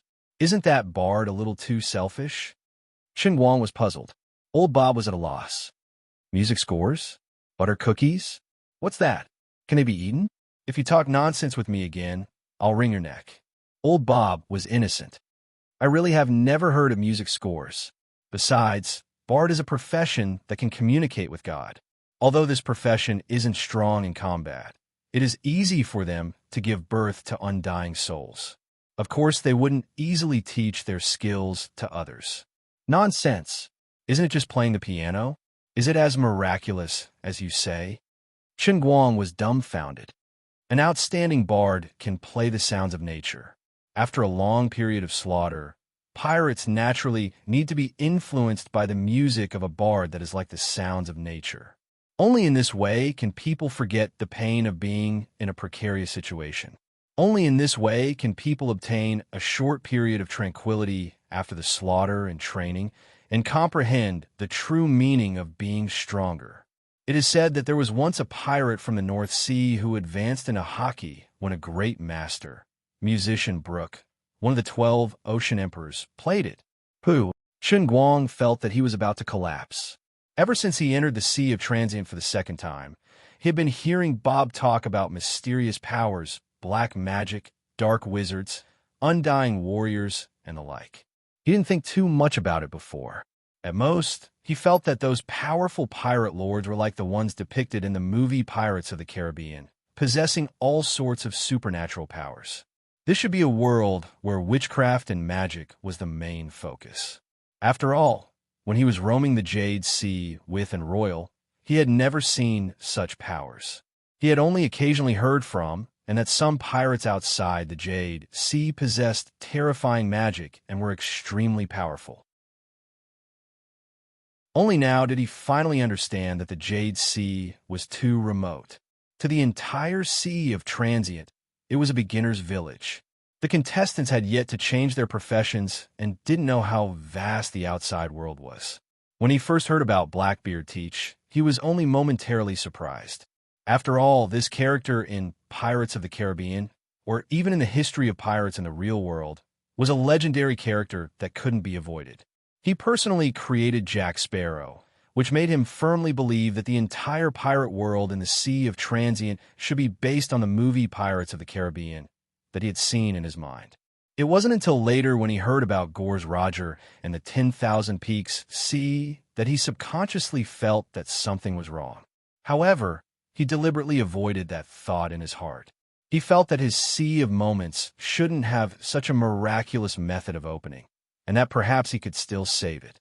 Now, when he suddenly heard the word hockey, he immediately felt that his whole body wasn't good. Hockey? Say it again. I didn't hear you clearly. He probed. This time, it was Bob's turn to express his surprise. My God, the great Wright Chun, the legendary second mate, actually doesn't know hockey. That's right. Only a true expert can possess hockey. This is almost the same as an undying warrior. You didn't even know what an undying warrior was before. Chen Guang face-bombed. All right, I'll accept my fate. I finally understand this time. Indeed, when the transcending Holy Grail constructed the Sea of Transient, it was indeed based on the Pirates of the Caribbean that he had watched not long ago. However, there was another unavoidable mountain in the pirate theme, the One Piece anime that was popular all over the world. When he was young and ignorant, he was also deeply attracted by this anime, and it left a deep impression in his mind. It was just that in the past 2 years, he was busy earning money and he was getting older, so he didn't really like anime anymore. That was why he had forgotten about it. However, it still remained in his heart. Therefore, this Sea of Transient was equivalent to the combination of Pirates of the Caribbean and One Piece. There was black magic, the fountain of youth, and also hockey. However, there wasn't any devil fruit that could break the balance. All right, now that the old man himself is going to bring in the devil fruit juice, I'm really thankful that it's not a fruit. Apart from that, because of the Sea of Transient's sealed nature, when the transcending Holy Grail constructed this world from nothing, the two memories related to pirates mixed together and produced a miraculous chemical reaction. This also formed the unique characteristic of the Sea of Transient that an undying warrior possessed an undying soul. The realm in a cup constructed by the eighth heaven of immortals was indeed terrifying. Unlike other shrunken ponds, this was basically a huge and complete world. Moreover, from the moment it was created, it could continue existing on its own. Lazuli didn't lie back then. The Sea of Transient had already formed its own world. I'm actually a super complicated otaku that's a mixture of 2 and 3 dimensions. The dimensional barrier was broken, and in the end, I turned into this thing that's neither Chinese nor foreign, and it's even fully formed. I'm really sorry, transcending Holy Grail, it's really been hard on you. He couldn't help but think of Luffy in the real world. I'm really thankful that there's no rubber fruit Luffy in this world. Seeing that the bar was getting closer and closer, Chung Guang finally calmed down and instructed, "All right, Bob, when we reach Purple Rose, remember not to mention that I'm the second mate of Annie. Just call me Wright and say that I don't have a surname, got it?" Bob didn't know why, but he knew that he shouldn't ask too many questions. "All right, Mr. Wright. Then may I ask what you're going to do in the bar? We can't afford a cup of the worst quality beer anymore." Chen Guang grinned. "I'm going to play the piano." "What? You're actually a bard?" Bob's eyes widened. Chen Guang laughed. "I don't know how good the bard music in this world is, but I can only tell you that there's absolutely no one who can compete with me in playing the piano. Now, old Bob, since you like it and know a little, you'd better adjust your frame of mind and get ready to adore me at your best. You'll become my second fan in the sea of transient. Follow me honestly, and I'll make you immortal." "I almost believed you, Mr. Wright. Come to think of it, fan? What's that? This time I can eat it, right?" "Scram. A fan is someone who especially admires me. Sir, even if you don't know how to play the piano, just based on your name, you're still my idol." No, this is different." "All right, Bob, do you know the Radiance Pirates?" Chen Guang suddenly remembered this matter. Poor Bob, he was so scared that he peed his pants again. Chapter 497. My Mr. Wright, do you have a fetish for powerful female captains? Chen Guang paused. He was about to reach the Purple Rose Bar. Why? The Radiance Pirates have been around for 25 years. They are rising like a comet, unstoppable.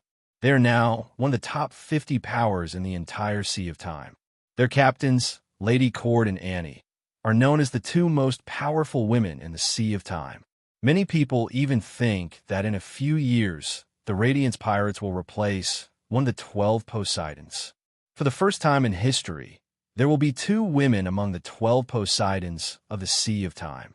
Everyone knows that the reason why Lady Cord can't break through the shackles of the 12 Poseidons is because she only has one hand, one leg, and one eye. But once she is reborn, no one will be able to stop her. Chen Guang expressed his astonishment. This is going against the heavens. F***ck me. He held onto the bar's door. Bob, go in first. Tell any of your old friends in the bar that I want to use their piano. I need to sit for a while and calm down. No matter what, whether it was Annie or Lung Qin, he had to find a way to contact one of them. Any one of them would be able to protect him. Who would have thought that the old man would have to rely on a woman to protect him in his own world? Forget it. Let's not think about that for now. Annie and Lung Qin were already at the top of the pyramid in the Sea of Time. Old Bob didn't even dare to mention Annie's name in private. He had just arrived and was unfamiliar with the place. He probably wouldn't be able to contact them for a while. Let's see if the people of the Sea of Time could give him faith first. The Purple Rose Bar was located at the junction of Bell Street. It was a small two-story building that covered an area of about 300 to 400 square meters. The first floor was the bar's lobby, and the second floor was filled with the wretched transactions that the people of the Sea of Time love to see. This bar was located at the border of the slums, and its positioning wasn't very high-end. Those who would come here to spend money were either lower-class residents of Treasure Island, such as people like Old Bob, or most of them were foreign pirates. People with taste would go to the wealthy area in the city center to spend money. As soon as Chung Guang pushed the door open, he smelled a strange odor. It was very unique, as if the body odor of dozens of men who had never taken a bath had been mixed together. However, the strong smell of alcohol had neutralized the stench. There was also the fragrance of roasted chicken, duck, and goose dripping with hot oil. The hall was very lively. Bare-chested, bronze-skinned men gathered in groups of 2s and 3s. Sometimes they would laugh and drink with each other.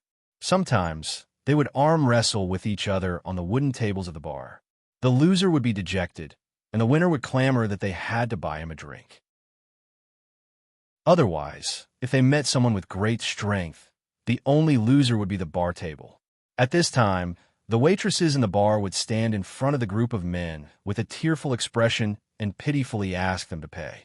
Among the 70 or 80 guests here, there weren't any elegant people. They were all dressed differently. Some wore animal skins, some wore close-fitting brown leather armor, and some wore neat linen clothes. Most of them were bare-chested.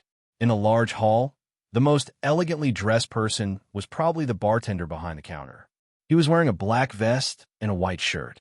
The tall bartender was pouring cocktails one after another with dazzling movements. Bob, on the other hand, was arguing with a young blonde in a lace dress behind him. He seemed to be very agitated. Chen Guang walked over. "Mr. Wright, this is Janet, the current owner of the Purple Rose. She doesn't agree with you using the piano." Old Bob himself did not believe in his heart that this Mr. Wright could play the piano for it, but it had to be done. Chen Guang turned to look at Janet. This girl was roughly 15 or 16 with a well-developed figure. It was just that her face was covered in freckles that ruined her beauty. At the same time, she had a stubborn look on her face. "Sir, I don't know you, and I've never heard of you. My mother, who passed away last month, spent a lot of money to buy this piano. Although it hasn't been played for several years, I can't let an unknown person put his hand on it. What if it's damaged?" Janet said stubbornly. Old Bob's face darkened. "Janet, do you know who you're talking to? You'll bring disaster to yourself and your bar." Chen Guang waved his hand. "All right, old Bob, shut up. Miss Janet, how much is this piano worth?" "You Mr. Wright, right? Do you want to buy my piano?" 30,000 gold berries." Janet put up 3 fingers. Old Bob sprang to his feet. "Nonsense. 30,000 is brand new, but the dust on your piano can be used to build walls. It's been here for 10 years. Janet was neither servile nor overbearing. "But in these 10 years, it's only been played once, hasn't it? Uncle Bob, you're a regular customer of Purple Rose. You know best. Although it's old, it's also very new. Actually, I don't want to sell it. This is the memory my mother left me. You know how much my mother paid to have it played once? Here's 30,000 gold berries. I'm not buying it. I just need it to be played a few times. If you really break it, this money is my compensation to you. Otherwise, consider it a gift from me." Suddenly, Chen Guang took out a big sack from his back and threw it at Janet. The sack contained a total of 300 gold coins, each equivalent to 100 gold berries. F***CK. "Mr. Wright, where did you get the money?" Bob felt like he was about to collapse. He'd been eating so much for the past few days. He didn't even give a dime the whole time. Suddenly throwing out 30,000 gold berries was really sad. Chen Guang grinned and patted the old man on the shoulder. "Bob, you have to understand that no amount of money can buy eternal immortality. Think about my former crew and captain. I wasn't sure before, but now I can tell you clearly that this is indeed my credit. You know, the 30,000 gold berries was directly exchanged with his faith points. The price was lower than he imagined. It only cost 300 faith points. It seemed that his existing nearly 390,000 faith points were enough for him to squander for many years. Okay, sir, but when you go back tonight, can you first buy a dining table? It's detrimental to your noble status to squat on the floor and eat." Chen Guang ignored him. He had already climbed up the stairs and sat in front of the piano on the high platform in the corner of the hall. This fully handmade piano was actually not as shabby as old Bob said. Although it couldn't find anyone to play, whether it was the former owner who had passed away or Janet who had just taken over the heavy responsibility, they actually valued it very much. There were people taking care of it every day, and the surface of the piano looked smooth and shiny. "Hey, who is this guy? Is he going to play the piano? Don't talk nonsense. Why would a bard come here? Shorty, get down here. Don't disturb our drinking, or I'll cut you into 8 pieces." As soon as Chen Guang sat down and rolled up his sleeves, many men below had already started to make a ruckus. For the bars near the slums, the appearance of every bard was a big deal. Even the noblest gold and silver bar in the center of the city could only find a bard to play twice a month on average. A few years ago, when there was a concert in Purple Rose, it was even advertised 3 months in advance. On that day, the entire street was filled with poor people who heard the news. Janet held the bag in her hand with a complicated expression, but she had no chance to regret it. Before Guang played the first note, even Bob, who had accompanied him here, didn't believe that he could really play the piano. However, it only took Guang 5 seconds to conquer the ears of these country bumpkins. When the first note of canon wandered in the bar, the noisy crowd instantly fell silent. Everyone's mouths were wide open. They couldn't believe their eyes, let alone their ears. This was really an amazing, talented bard. They had never heard this song before, but it was so beautiful. Everyone seemed to be surrounded by countless elf-like notes. They even had hallucinations of seeing elves cheering and jumping around them. The ethereal sound of the piano shook the hearts of these pirates, who usually only knew how to kill and drink blood. It was as if they had returned to their youth, returning to the naivety and ignorance before they set foot on the sea. What a beautiful sound!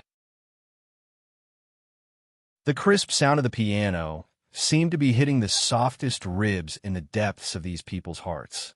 Bob's hands were clenched, his heart was beating fast, and his eyes were full of disbelief. He was even more shocked than when he had confirmed Guang's identity for the first time. Oh my God, I've spent so many days with a noble bard. Yes, he had almost forgotten that Guang was the second mate of the Enroyal, because a bard was so rare. Janet's hands clasped her chest tightly, her heart beating with the notes. Is this the magic of a bard?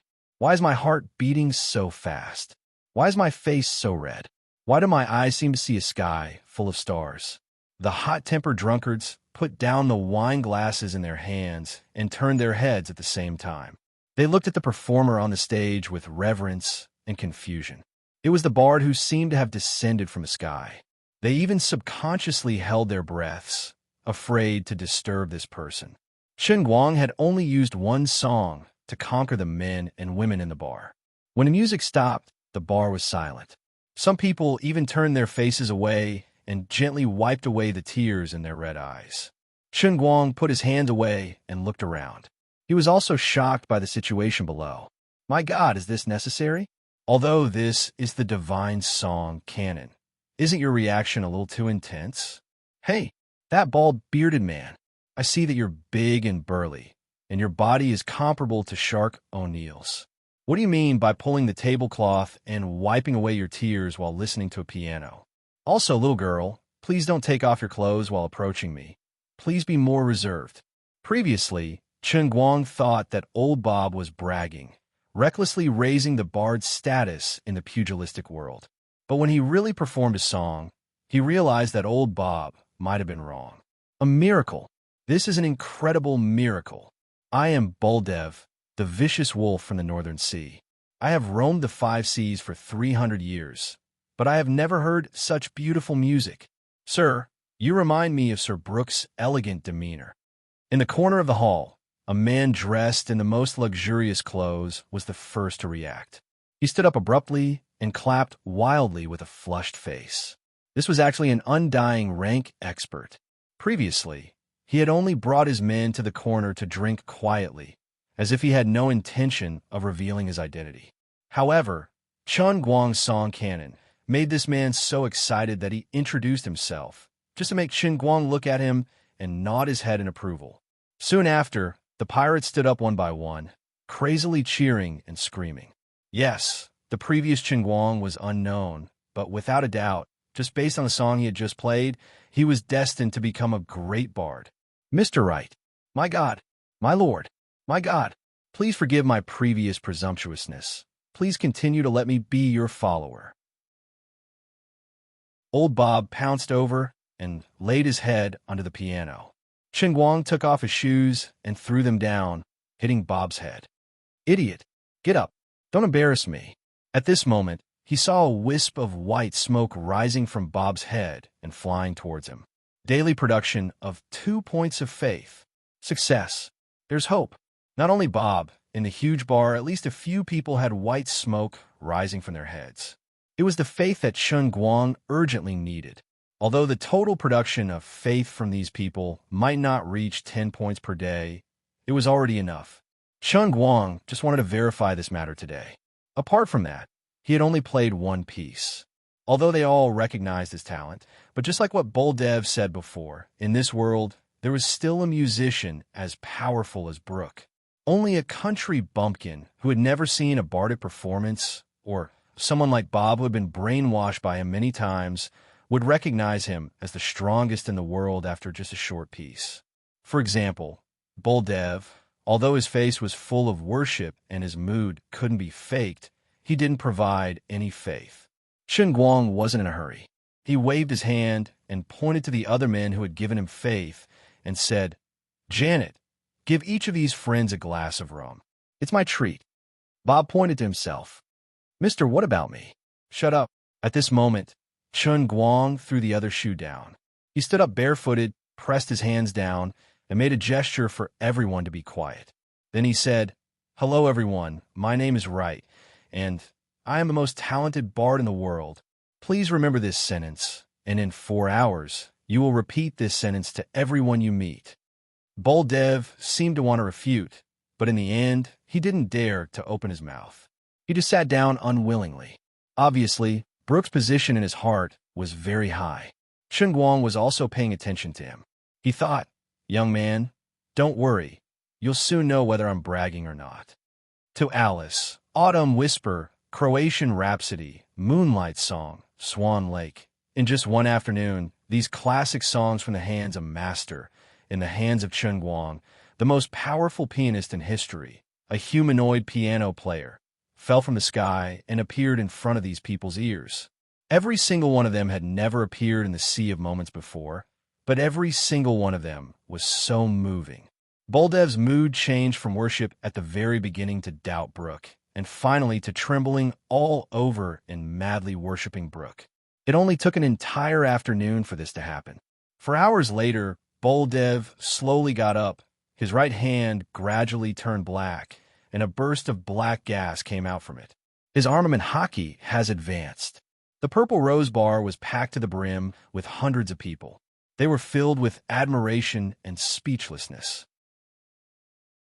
They are worshiping the strong Boldev, and they are worshiping Mr. Wright, who is sitting on the high platform and playing the movement of God. That's all for today's performance. Thank you for your support. Chen Guang got up and took a deep breath. Hundreds of faith points turned into mist and gushed out from the forehead of each of the hundreds of people present. 1,000 point a day. When he thought of the 178 billion people in the world of the Sea of Moments, Chen Guang was overwhelmed by this sudden happiness. I'm not dreaming, am I? It seems that the bards in the Sea of Moments are very popular. If he can get each person in the Sea of Moments to provide an average of 1 point of faith points, it will be a total of 178 billion. The flow of time in the Sea of Moments and the real world is about 365 to 1. After he goes out, will he become rich in a second? Oh no, become rich in a second? Wishful thinking, you can still sleep. Ruri's voice came at an untimely time. She came to pour cold water on him. Chen Guang was unhappy. Why? Why? Isn't it all faith points? Ruri smirked. When you play Dota or World of Warcraft, can the gold coins you earn in the game be used to buy a computer? Chen Guang, no. Isn't that it? The Sea of Moments is just one of the 3,000 lower planes of the Holy Grail, which is one level lower than the real world. The faith points you earn here, isn't it the same as the gold coins you earn in the game? Is it hard to understand? Chen Guang facepalmed. I understand the logic, but my heart still hurts. Something isn't right. Lung Qin's faith points are different. I've also noticed that person. She's not a native of the Temporal Ocean. Her soul is fundamentally different from the souls of the people in the Temporal Ocean. They can't be mentioned in the same breath. It was rare for Lu Li to explain. When I found out the truth, my tears fell. I really have no fighting spirit now. Chen Guang was a little bored.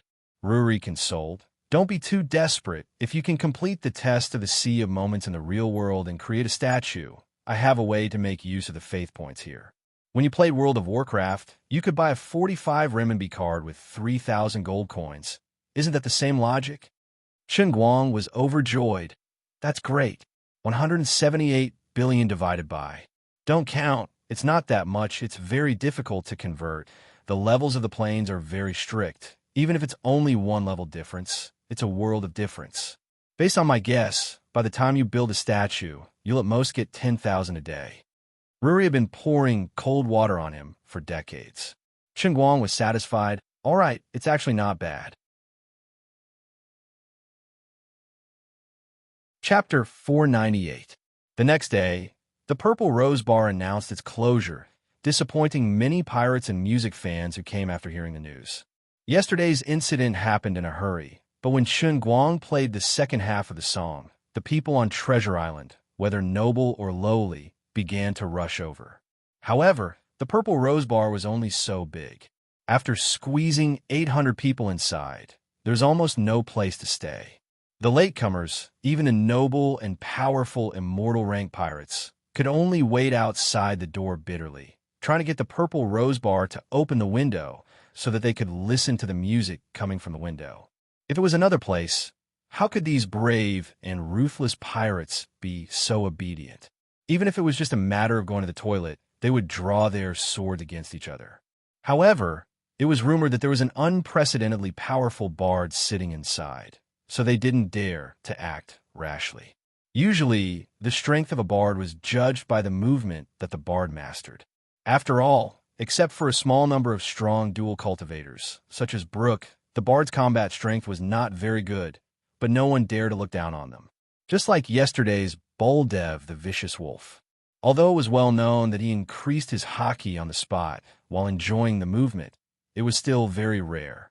Being able to make others stronger would earn the respect of the world.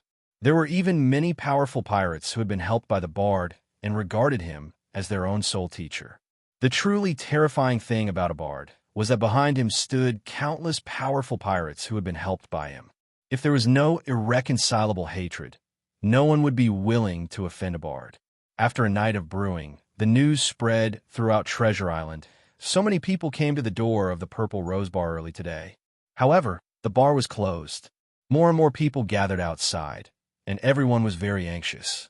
They were afraid that it would be like yesterday, that there would be no seats if they went in late. Finally, everyone elected someone to knock on the door. The one elected was the deputy captain of the Treasure Island Guards, Gale. He was close to the previous lady boss of the Purple Rose Bar, Janet's mother. There were even rumors that he was Janet's father. Although he never admitted it, it was indeed Gale who took care of the Purple Rose Bar all these years. Janet's mother was able to maintain such a bar on Treasure Island as a woman. "Janet, I'm your Uncle Gale. Open the door." Gale carefully knocked on the wooden door. After a short while, Janet opened the door and welcomed Gale in. She then bowed to the people waiting outside and said, "Janet apologizes to everyone for making everyone wait outside for so long. Please don't worry. Mr. Wright has already purchased Purple Rose. The store needs a few days of renovation and will reopen in a few days. Welcome to Wright's Bar. I'm your manager, Janet." The little girl made a mischievous expression, and the crowd outside immediately burst into thunderous cheers. The reason why they rushed here was that they were afraid that Bard Wright would leave after yesterday's performance. After all, everyone knew that Bard Wright was unrestrained, mysterious, and had a high status. She didn't expect him to buy this bar and change it to his own name. What did this mean? This meant that Mr. Wright would be performing here in the future. At this time, Guang also walked out, and the people outside became even more excited. "He's Mr. Wright. Mr. Wright, I'm a Bood from West Blue. Please let me listen to your music. I'm willing to pay 10,000 gold berries. Mr. Wright, please let me be your follower. I have observation hockey. I'm Mary from the Bloody Mary bar in the city. Mr. Wright, please come to my bar and play a show. I'm willing to serve you for a year." Everyone shouted loudly and subconsciously began to crowd forward. "Mr. Wright, do you need me to stop them?" Boldev gritted his teeth and moved his sturdy body forward. After one night, Boldev, the North Sea vicious wolf, has given up his identity as the leader of the vicious wolf pirates and chose to stay in Purple Rose, stay with Guang, and become a follower of Guang. Although he had a rough appearance, just like his nickname, Vicious Wolf, he had keen insight. Boldev knows very well that as long as Mr. Wright is willing to take him in and serve him, there will be many opportunities to listen to his performance. Sooner or later, under his influence, he will be able to comprehend the legendary Haoshiku haki. Chen Guang raised his hand slightly with a calm expression and pressed it down. Everyone, don't quarrel. Be quiet, please be quiet. Although his voice was very light, his words carried enormous weight. The noisy crowd quieted down in an instant. The change was so fast that Chen Guang himself was surprised. But he quickly adjusted his mood and put a warm smile on his face. Hello everyone. I'm Wright, the owner of the Wright Bar. As many of you can imagine, I'm tired of being homeless and traveling. Now, I want to stop my pursuit of truth and share with you the philosophy of life that I've learned from the sun, the tides, the storms, the quiet and serene night sky, the sunny noon, and the endless beautiful scenery. There was no need to prepare a draft when bragging. Bob, who was hiding behind him, muttered, "Mr. Wright really knows how to brag. He's at most 100 years old." "Old Bob, what did you say?" Baldef next to him asked. Bob's eyes widened. "Baldef, I'm Mr. Wright's first follower. You have to call me Mr. Bob." "Okay, little Bob." Bob was furious, but there was nothing he could do. With Baldef's age as an undead rank expert, calling him little Bob really wasn't inappropriate. Chen Guang didn't have time to care about what the two people behind him were whispering about, but continued to maintain his noble, elegant, mysterious, and imposing appearance. Sure enough, the crowd outside was moved by his saintly appearance. Heavens, how poetic! Mr. Wright has actually lived for thousands of years. Who would have thought that there would be such a great and almost immortal bard above the sea, silently comprehending life, and now so generously helping others? You are simply the second sun that always shines in the sky. Just like your name, your brilliance will illuminate the entire transient sea. Almighty Wright, generous Wright, light of the treasure island. Chen Guang's face was about to burst from smiling. He hadn't even started work yet, but the 1 to 2,000 people below were already sending letters of admiration. What innocent and adorable people. What pure faith. I really love you guys to death, my honest little friends. However, I can't let everyone come here for nothing. Bob, Baldef, find a few more people and break down the wall for me. I want to play the song Blue Danube River. Chen Guang shook his windbreaker, turned around, and walked back. Baldef, go. Bob shrunk back. You are an undead rank expert. My old arms and legs can't handle it. Bang! The mud wall beside the piano was smashed by Baldef's iron fist, revealing the piano inside. Half of Bob's body was thrown to the side of the piano. Baldef, you idiot. Be gentle. Don't hurt this noble piano. This is a divine artifact that Mr. Wright touched before. Chen Guang and Baldef looked at Bob, simultaneously having the urge to strangle him to death. A song Blue Danube River, dedicated to everyone. The forever noisy slum district had never experienced such a moment of peace. Although the sound was faint, it resounded through every corner of the street. Even Gale, who had a high status as the vice captain of the guards, was sitting cross-legged on the street floor like a beggar. At this moment, regardless of whether it was an undead rank expert, a homeless person with tattered clothes, or a noble from Middle Continent, they were all so quiet and serene. As the notes surged, a sparkling river slowly flowed through everyone's heart. They recalled the innocence of their childhood and lamented the impermanence of life. 10 minutes later, Chen Guang stood up from the piano and lightly bowed to the audience. After a moment of silence, the crowd burst into thunderous cheers. A white mist with more than 2,000 faith points emerged in everyone's mind. The lady boss of Bloody Mary Bar, Mary, even gave Chen Guang close to 5 points of faith. Her bar often invited wandering poets, and she clearly understood how great Chen Guang was. From this moment on, the name of the light of Treasure Island, Wright, resounded throughout the island, accompanied by the sails and swords of the pirates, spreading to every corner of the Sea of Time. 15 days later, the renovated Wright's bar reopened. In fact, Chen Guang only spent 300,000 gold berries and 3,000 faith points to obtain the ownership of Wright's bar. In the beginning, Bob suggested moving the bar to the center of the city, but Chen Guang rejected that foolish suggestion. Don't look down on Purple Rose's port just because it wasn't a great place, but it was a medium-sized plaza that could accommodate 2,000 people. On the Treasure Island with a diameter of only 10 kilometers, it was not an exaggeration to say that every inch of land was worth its weight in gold.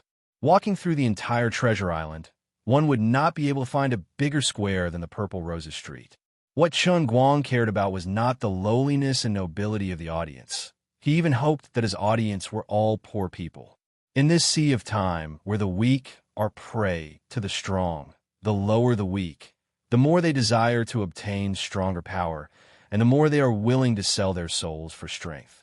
It was much easier to get these people to give faith points than to get those rich nobles to submit. What he wanted was the number of people in the audience. The reason why he wanted to break that wall was because Chun Guang wanted more people outside to hear his performance. This was a legendary afternoon. A total of 30 Guqin songs, including City in the Sky, Walk in the Rain, Wild Bee Dance, Mark of the Rain, Pathétique, and other famous songs with different styles, gave thousands of listeners inside and outside Wright's Bar a godlike experience. In the long history of the Sea of Moments, there had never been a wandering bard like Chun Guang, playing for 4 hours in one go. Furthermore, every piece was different, and they had never heard of any of them before. But they were all so perfect and pleasant to the ear. Boldev was even more excited and trembling. As an audience of Chun Guang's last 4-hour concert, he can be 100% sure that the song played by Mr. Wright this time is completely different from the last time. In this afternoon, 4 undead rank powerhouses sitting in Wright's Bar advanced hockey. Among the thousands of listeners outside, 3 or 4 people comprehended observation hockey on the spot. Chun Guang used this public concert to conquer the entire Treasure Island, becoming the veritable light of Treasure Island. Sir, there are a total of 139 girls registered here, eager to get your favor. I have used the aesthetic standards I learned from you to conduct a preliminary selection of them, leaving only 8 real beauties. Do you think I should let them come over? Chun Guang was overjoyed. Old Bob, am I a shoemaker? After a while, Chun Guang asked. Old Bob was at a loss. No, you are a bard. But I don't remember teaching you how to choose a shoemaker. Are you blind? Is this my aesthetic standard? Did you learn the aesthetic standard of my feet? Chun Guang sent that fellow flying with a kick. Chapter 499. From a day of its birth, Wright's Bar was destined to be extraordinary. This should be the first bar on Treasure Island founded by a bard, or perhaps the first bar in the entire Sea of Time. In the long history of the Sea of Time, few bards were willing to stay in the same place for a long time. For anyone living in the sea symbolizes freedom, symbolizes inexhaustible inspiration and wealth. Every person in this world with a dream is eager to conquer the sea. In ancient times, Poseidon, the overlord of the 5 seas, Magellan, the overlord of the Central Sea in the Middle Ages, and Gol Roger, the overlord of the East Sea in modern times. Every legendary hero sprinkled their legends in every inch of the sea. Even if they have disappeared, their stories are still remembered by the world.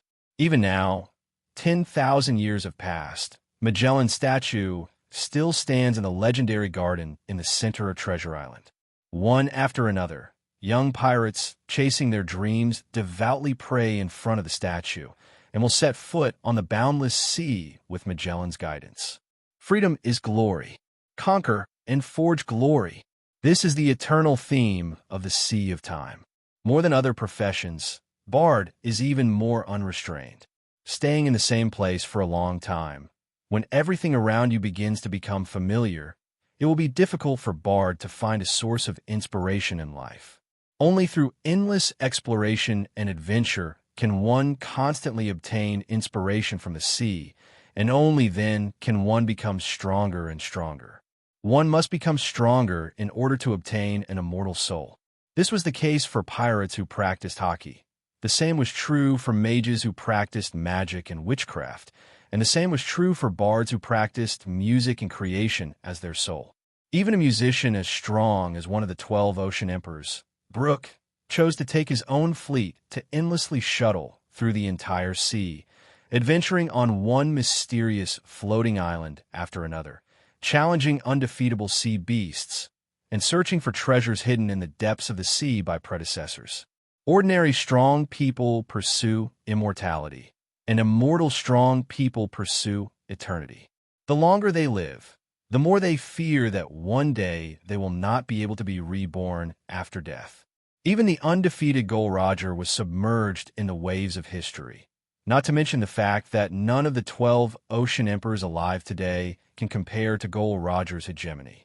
Chun Guang regarded himself as a resident artist in the bar, which was normal for him. But to the pirates of Treasure Island, and even the Sea of Moments, they interpreted Chun Guang's actions as great. He gave up on immortality, gave up on becoming stronger, and used his music to cleanse the hearts of others selflessly. His generosity and greatness didn't need to be sung. It would accompany the ceaseless flow of the seawater and sprinkle over every corner of the Sea of Moments. Then again, the reason why Chun Guang's fame rose was because of the world-famous songs that he had stuffed into his brain back in the world of the piano. No matter how hard a poor bard played, it would only be annoying noise. But Mr. Wright was different. Every one of his songs was so beautiful, well-tempered, and flawless. He is the best piano player in history. First, his musical attainment basically stopped at the level of a player. He could only play, not create. It was impossible for him to casually create a beautiful melody on the spot like Beethoven and Mozart. Secondly, his performance was not only accurate, it was not machine-like, but it was better than machine-like. In terms of intonation, perhaps only the intonation of the original composer when he played the whole song for the first time could be exactly the same as his level of cheating through the world in a cup. Third, as a player with a large capacity that would never crash, his storage was abnormal. As long as it was recorded in human history, there was no song that he didn't know, and there was no song that he didn't know. If you asked him to recite the names of the songs one by one, perhaps he wouldn't be able to remember them. But if you asked him to play it, he would have it at his fingertips. The notes and melody didn't need to be memorized at all. It had become an instinct that was engraved in his genes. How much change could a bar bring to the entire Treasure Island? Before Chun Guang appeared, no one would consider this question.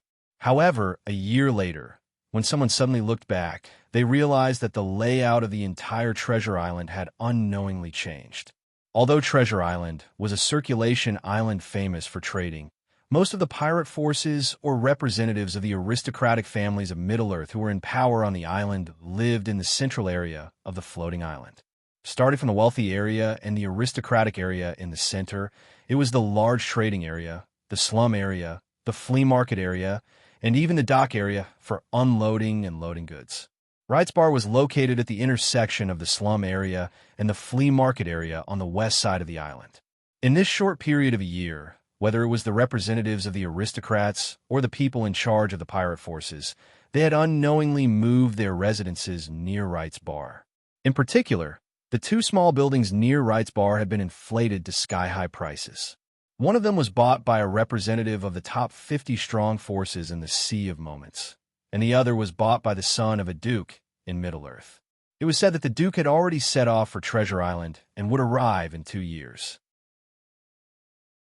This meant that Wright's Bar had forcibly changed the urban structure of Treasure Island, turning this West City district into a wealthy area. Regarding this change, although Chun Guang was not very willing, it did not affect him too much, so he just let it be.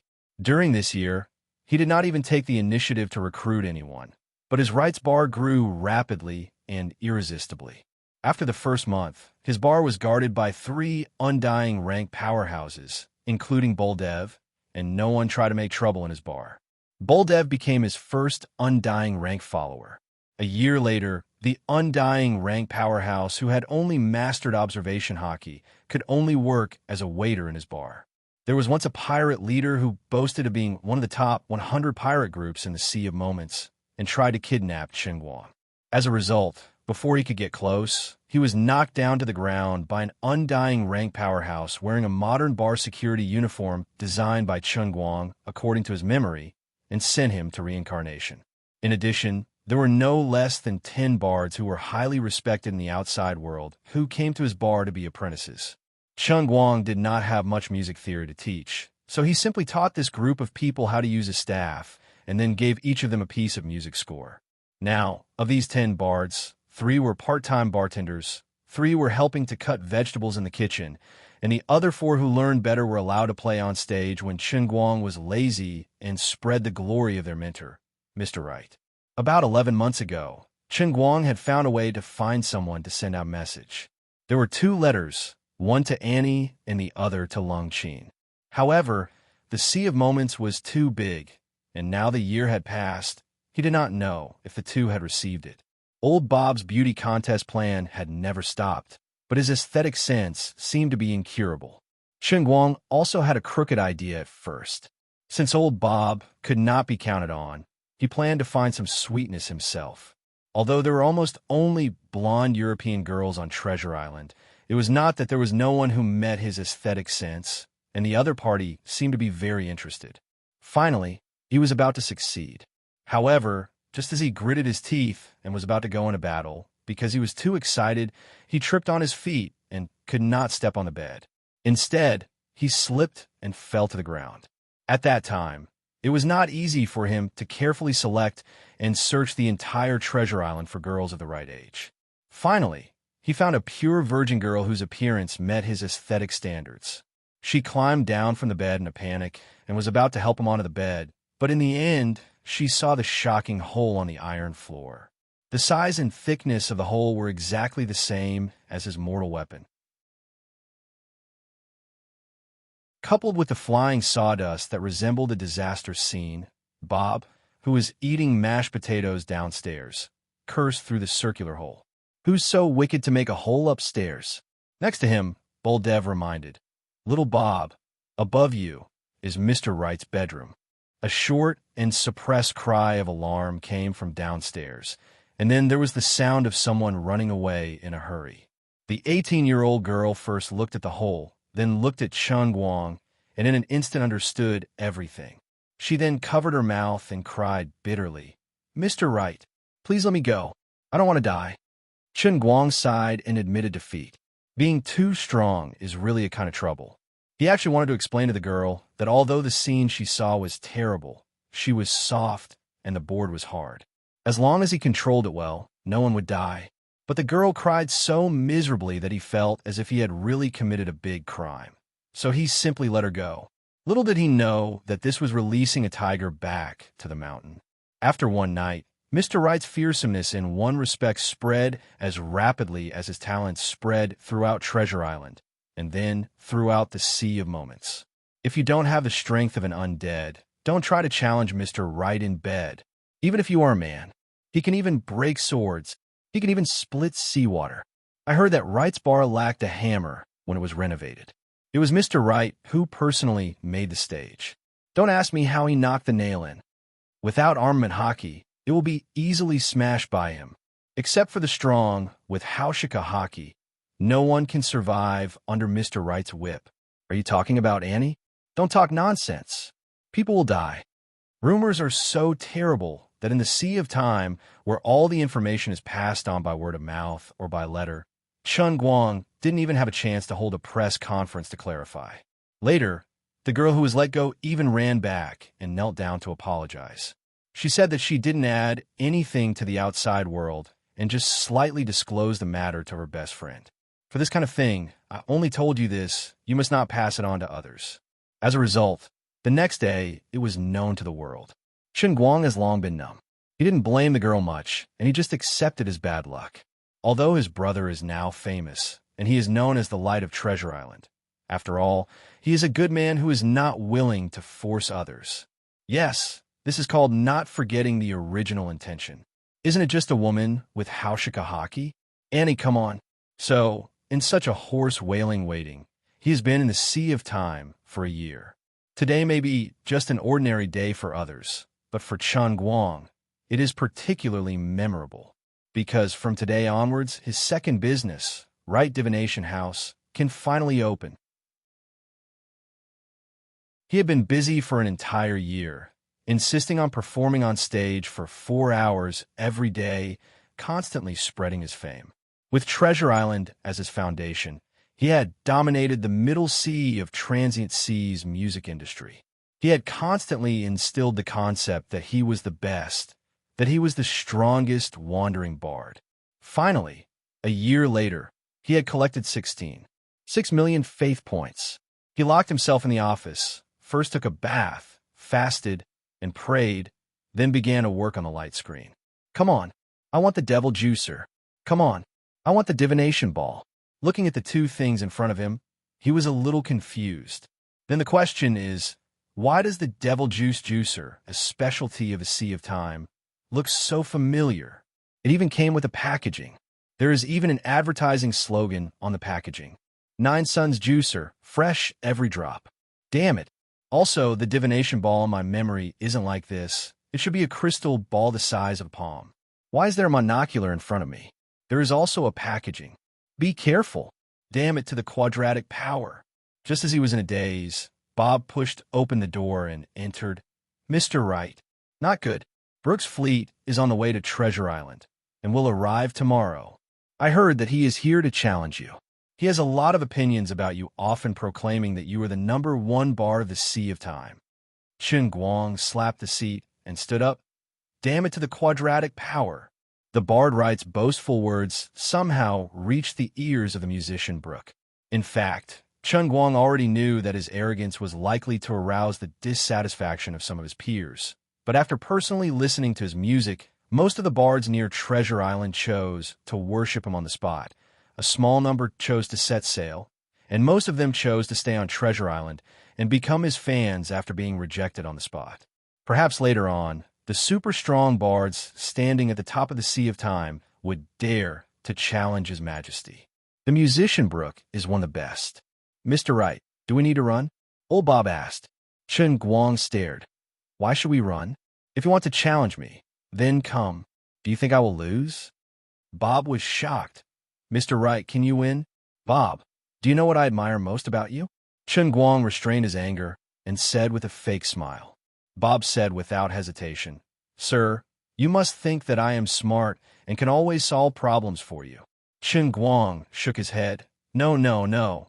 If I met a pig when I first came to Treasure Island, then the current deputy general manager of Wright's Bar would be a pig. Oh, sir, it really hurts me to say that, but I'm still your most loyal servant. Old Bob turned around and walked out, carrying a big bag on his back. It turned out that this guy had already packed up his belongings before coming in to inform Brooke. Bob, you're back. Chen Guang waved. Leave your bag with me. Then go out and prepare to spread the news. Tell others that I, Wright, accept Brooks' challenge. Bob made a bitter face. Sir, this is just the clothes I just ordered for you. Chen Guang said, Your clothes can emit golden light. Chapter 500. After driving away the idiot Bob, Chen Guang was alone in the room, carefully checking his faith value. He had been running the right bar for a whole year. In the beginning, his faith value skyrocketed. Almost every day after his performance, his faith value would increase by 1,000 to 3,000 points. But now a whole year had passed. Although there were people coming and going on Treasure Island, and there were people arriving and leaving every day, the growth of his faith value had inevitably stagnated. Just by listening to the pirates who had listened to his performance, others would forget it after hearing it. It was difficult to gain unforgettable recognition and generate new faith value. Therefore, he felt that he now lacked an effective way to spread his music. He only hated himself for not being a technological geek. Otherwise, he would have developed a phonograph to make records. Unfortunately, he studied environmental protection and was engaged in water pollution control. This world is full of fresh water, and it has a little jasmine tea taste. Okay? My ass. Otherwise, how cool would it be to be a technological geek in my own world and engage in technological advancement? In the eyes of Bob and others, Brooks' challenge may be a crisis, but in Chen Guang's heart, he didn't think so at all. This was a great opportunity for him. If he could openly defeat Brooke in an open challenge, he would be able to convince the super musicians who had been recognized by the entire Sea of Time. Then, before a new genius appeared, he would undoubtedly become the #1 bard of the Sea of Time in everyone's hearts. Those who had only heard of his name, but had never seen his skills, might be able to send him a little faith value. As for how to challenge his piano skills, Chen Guang, who had been a pianist for countless years with the identity of 1900, said that there was no pressure. Therefore, tomorrow, he would first subdue Brooke, and then the current production of nearly 600,000 faith value per day should rise. Right? If the business of the divination house was good, perhaps it would only take a few days to complete the learning of 4,978 languages. Wait a minute. Chen Guang suddenly realized something. What he had to face was not only the common English, French, German, Japanese, Korean, and Spanish on Earth, but also the various indigenous languages that were about to be lost. At least in the case of Treasure Island, where he was now, he had asked old Bob to do a census of the people who came and went. So far, there were hundreds of pirates who had appeared on Treasure Island, and perhaps there were more than 100 corresponding languages.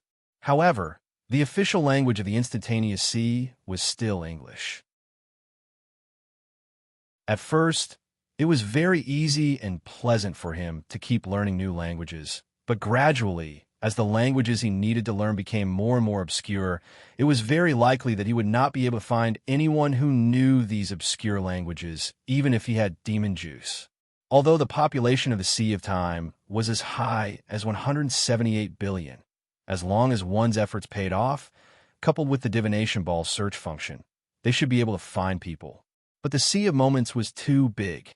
Even if they knew where he was, they might have to wait for many years to bring him over. Tens of millions of kilometers in a minute. Okay?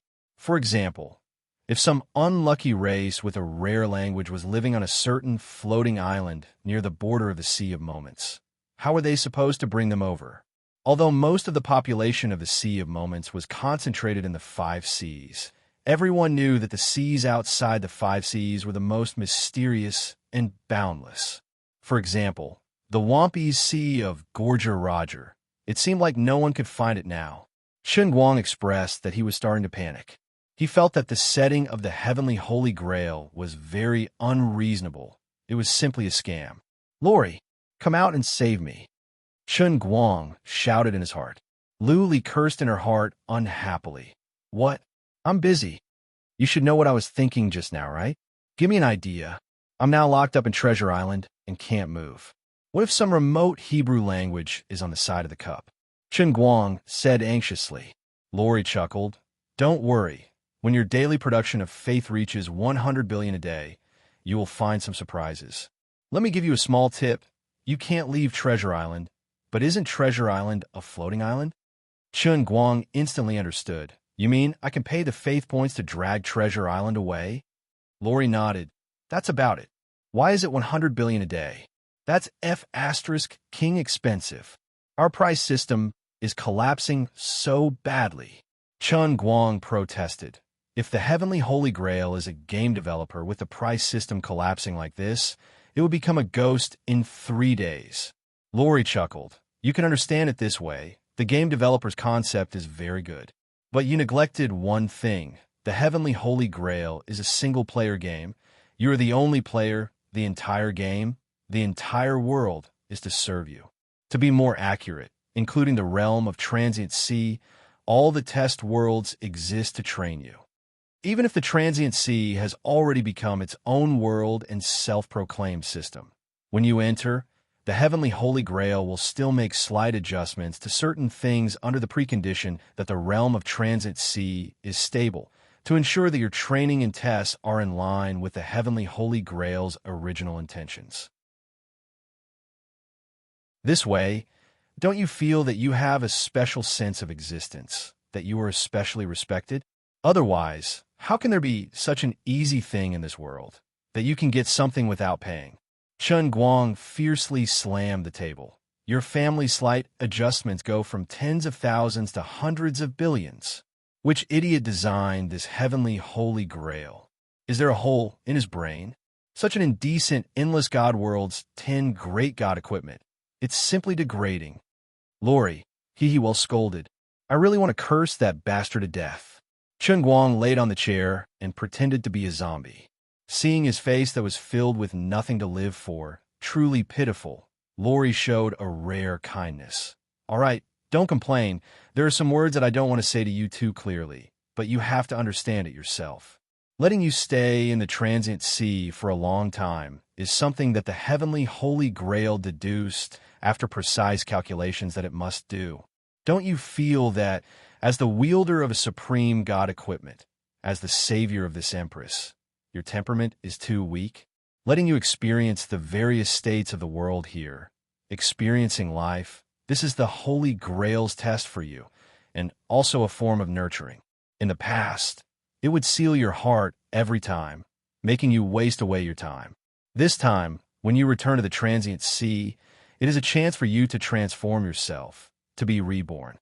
Chen Guang waved his hand helplessly. I understand the logic, but this matter is too deliberate. It's very stupid, all right?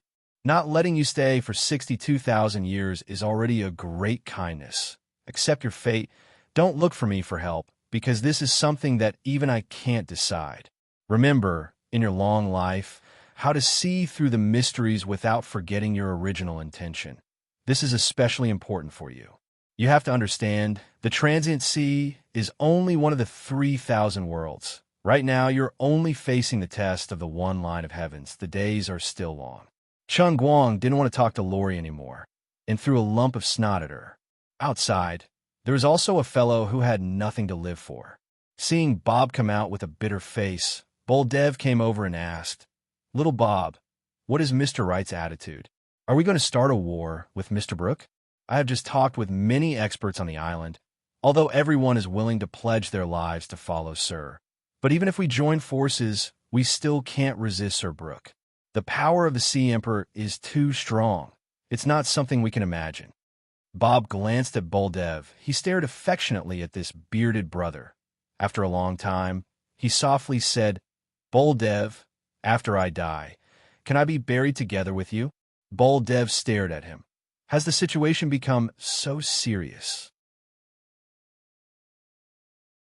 Bob shook his head. Oh no, I was just thinking if I can stay in the same grave as the immortal strong, maybe when you resurrect, you will remember to take my soul with you, so that we will be twin brothers in our next life.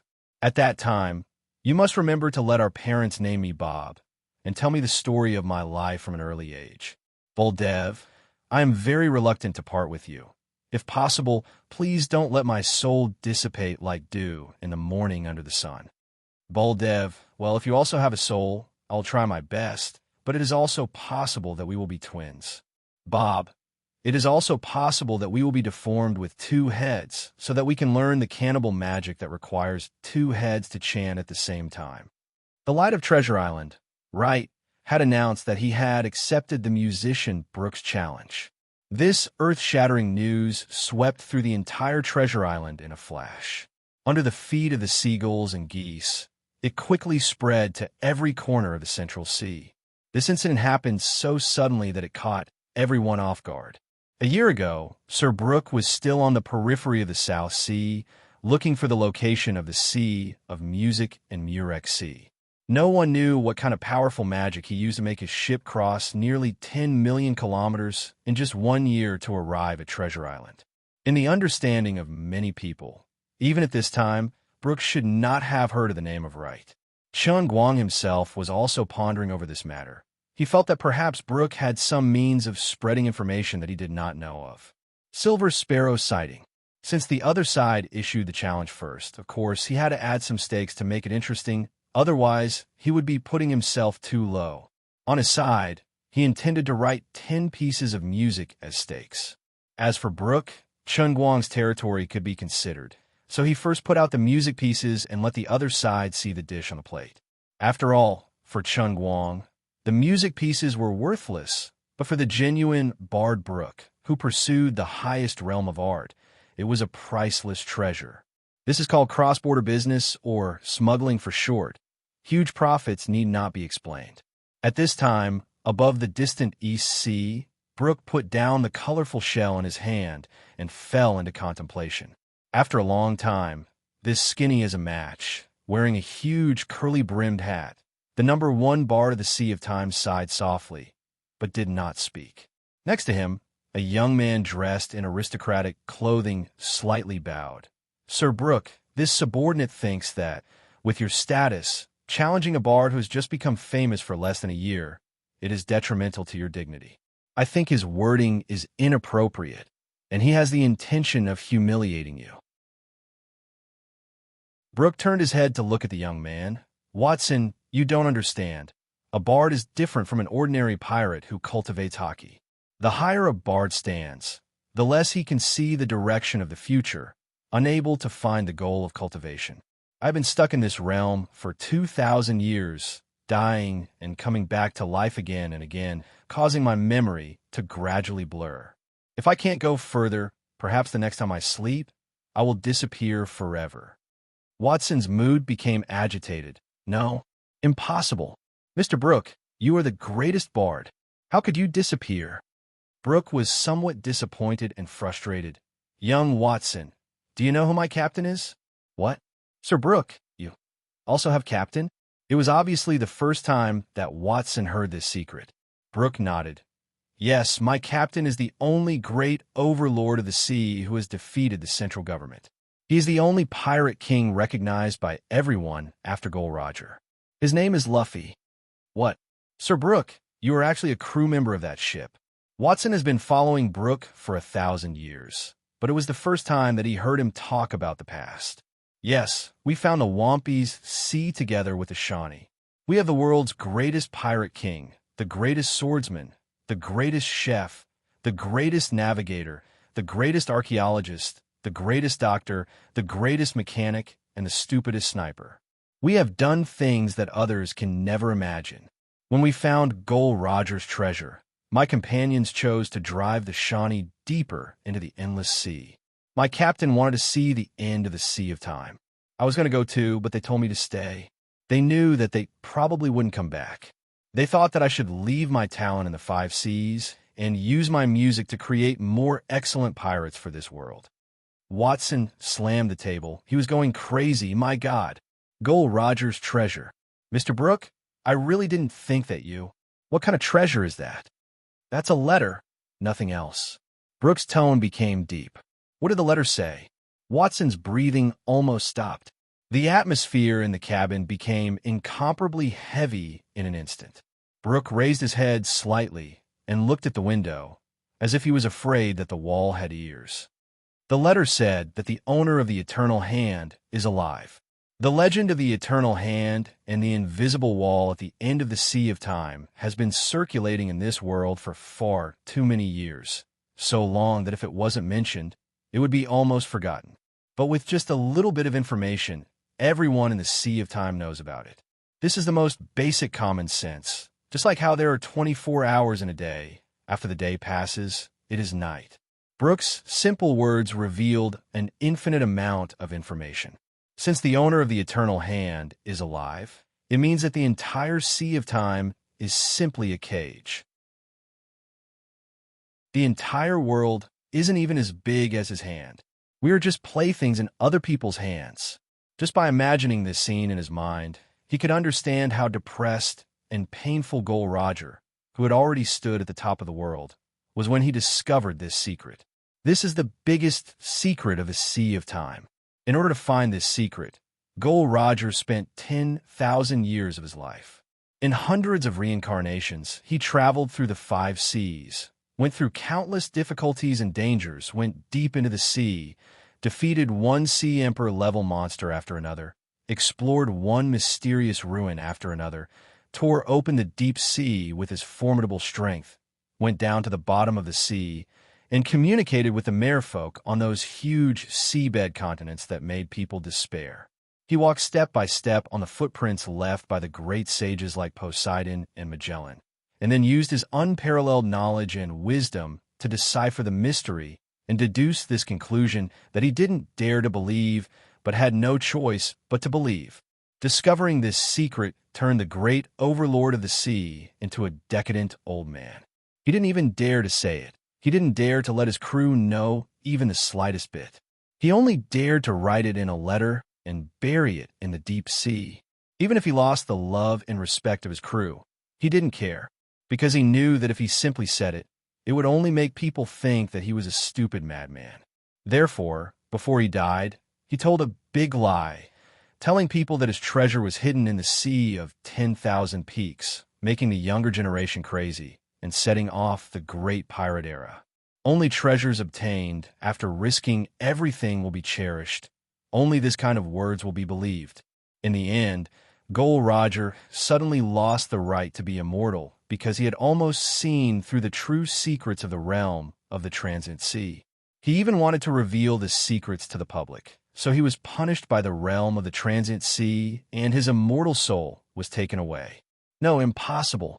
Even if these words came from the mouth of his most respected Mr. Brooke, Watson still felt it was hard to believe.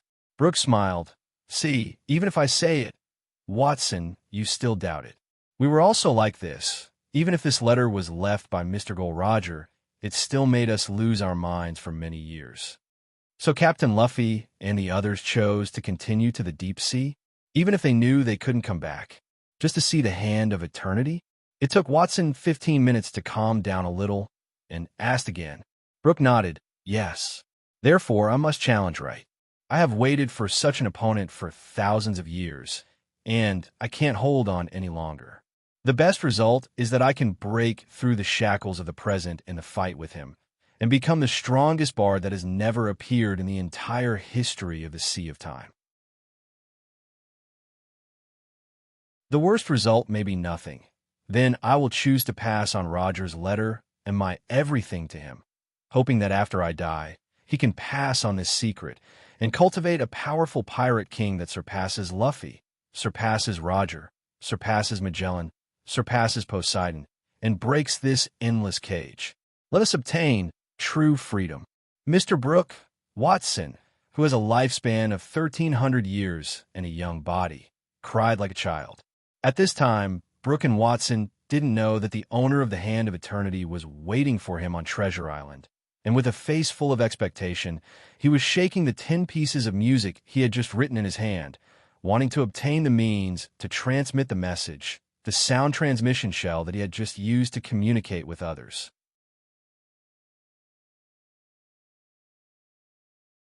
Chapter 501.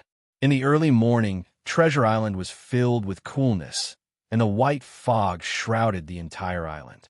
Many people had already come out of their rooms in advance and arrived at the Western District, occupying the advantageous terrain early on. There was no scramble for seats. Everyone knew that if one's status and strength did not reach a certain level, one would not have the face to enter Wright's Bar and sit down. A year had passed, and Wright's Bar had already become one of the most famous landmarks on Treasure Island and even in the entire Central Sea region. Being able to walk in, find a corner to sit down, and order a glass of wine that was not expensive was a symbol of status and value. If it were not for the sufficiently spacious street outside the bar, perhaps the poor people would not have the opportunity to listen to the divine music at all.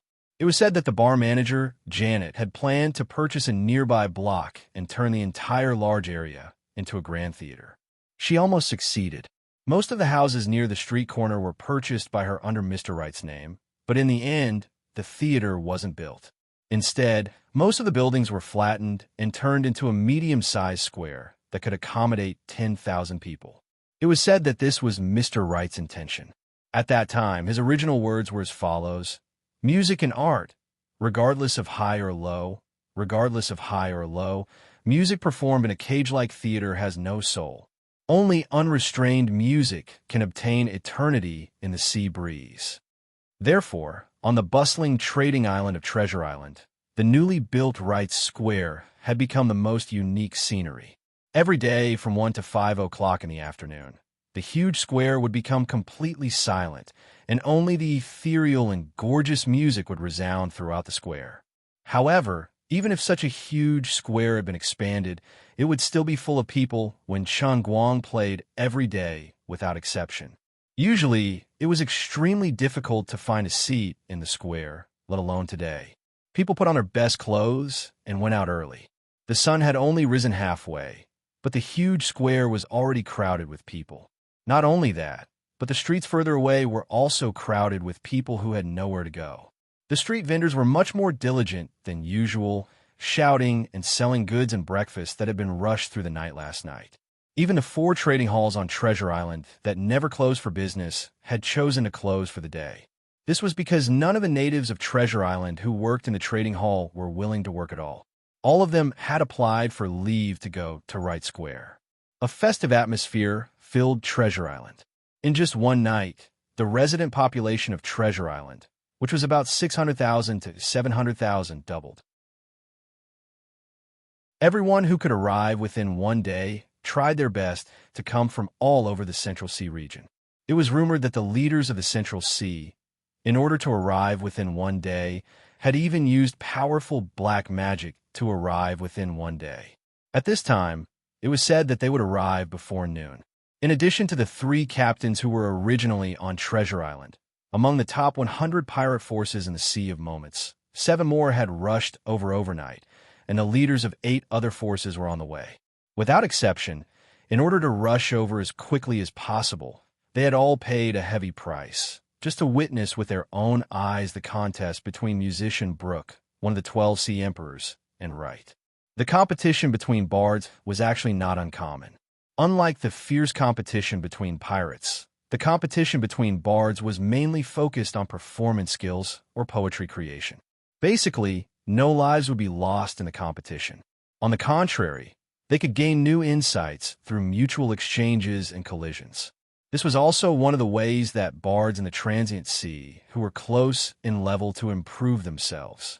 It was just that from the very beginning, when Chun Guang appeared on Treasure Island, he appeared to be too strong, so much so that no matter how envious, jealous, or hateful they were, they dared not challenge him lightly. On the contrary, most of them came to learn from him.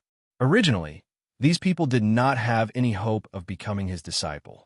After all, there had never been a bard who was generous enough to pass on his skills. Moreover, how could the bard's skills be passed on? Even if they remembered the sequence of all the keys, they could not remember the rhythm between each note. It was not until 10 of them had successfully become Chun Guang's disciples that they saw a musical score for the first time. At that time, Chun Guang also expressed his astonishment. He had a dumbfounded look on his face and was puzzled. The transient sea had tens of thousands of years of history, so why couldn't they even invent a musical score?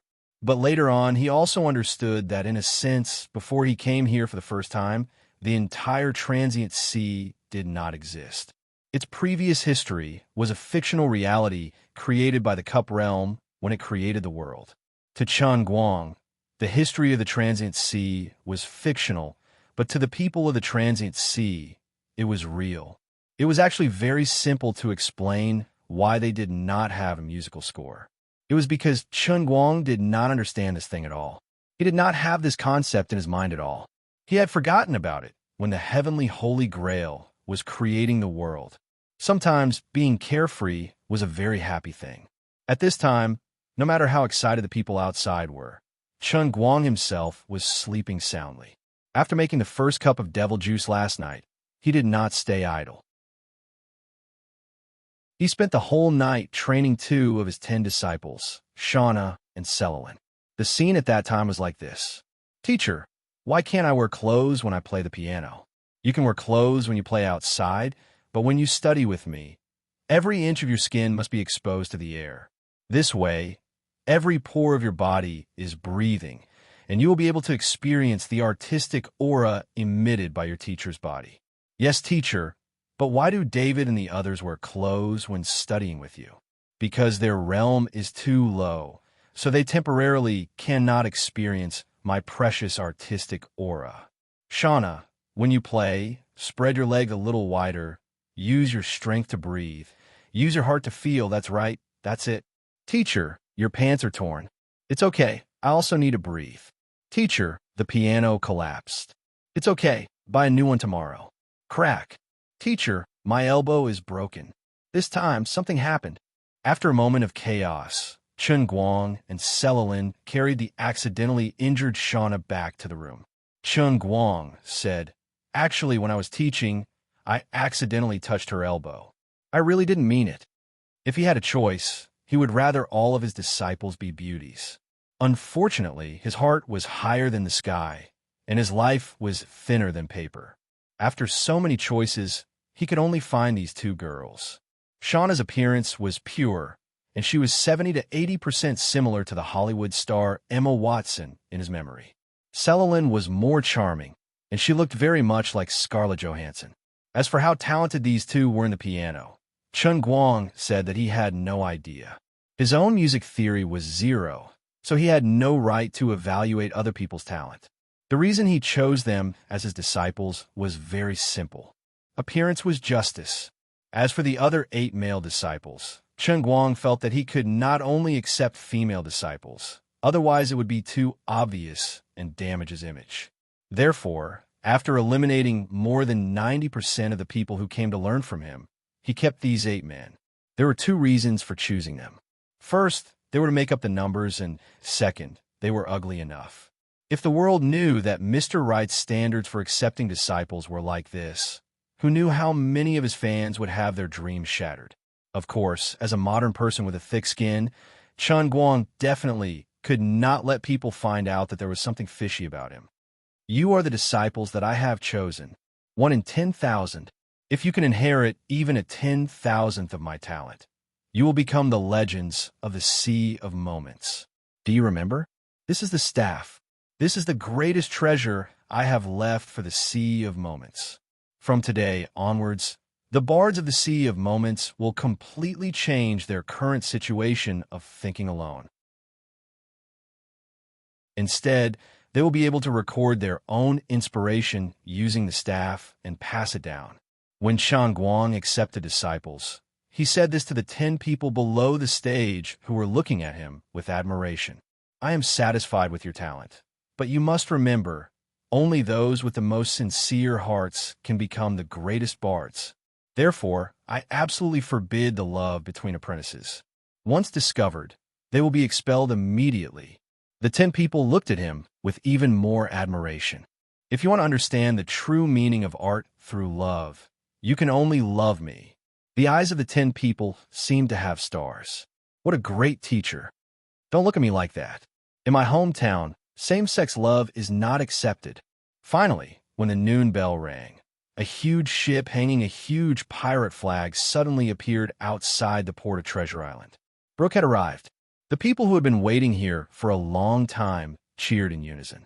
The reputation that Brooke had accumulated for many years was not an undeserved reputation. Unlike Chun Guang, who rose rapidly like a comet, Brooke had used his dedication day after day, year after year, to win the respect of every pirate in the Sea of Moments. His strength was tyrannical, yet he was humble, courteous, and generous. Even the royal family of the Central Earth government, who had arrived earlier than Brooke, chose to stay at the port and wait for Brooke's arrival. Chun Guang originally didn't intend to come, but he really couldn't resist Bob's tearful pleading. "Mr. Wright, I'm begging you, go take a look, even if it's to show a little bit of basic respect so that if we lose—" No, of course we won't lose. You're the most powerful bard. Brooke crossed 2 seas to listen to your teachings, and the great you took the initiative to go to the port to welcome him. Regardless of victory or defeat, this will surely become a legend. Sir, think about it. Tens of thousands of years later, there will be such a story circulating in the Sea of Moments. It was a sunny noon, and the greatest bard in history, Mr. Wright, and the second greatest bard, Lord Brooke, met for the first time on Treasure Island, opening a new chapter in the history of the Sea of Moments. How about it?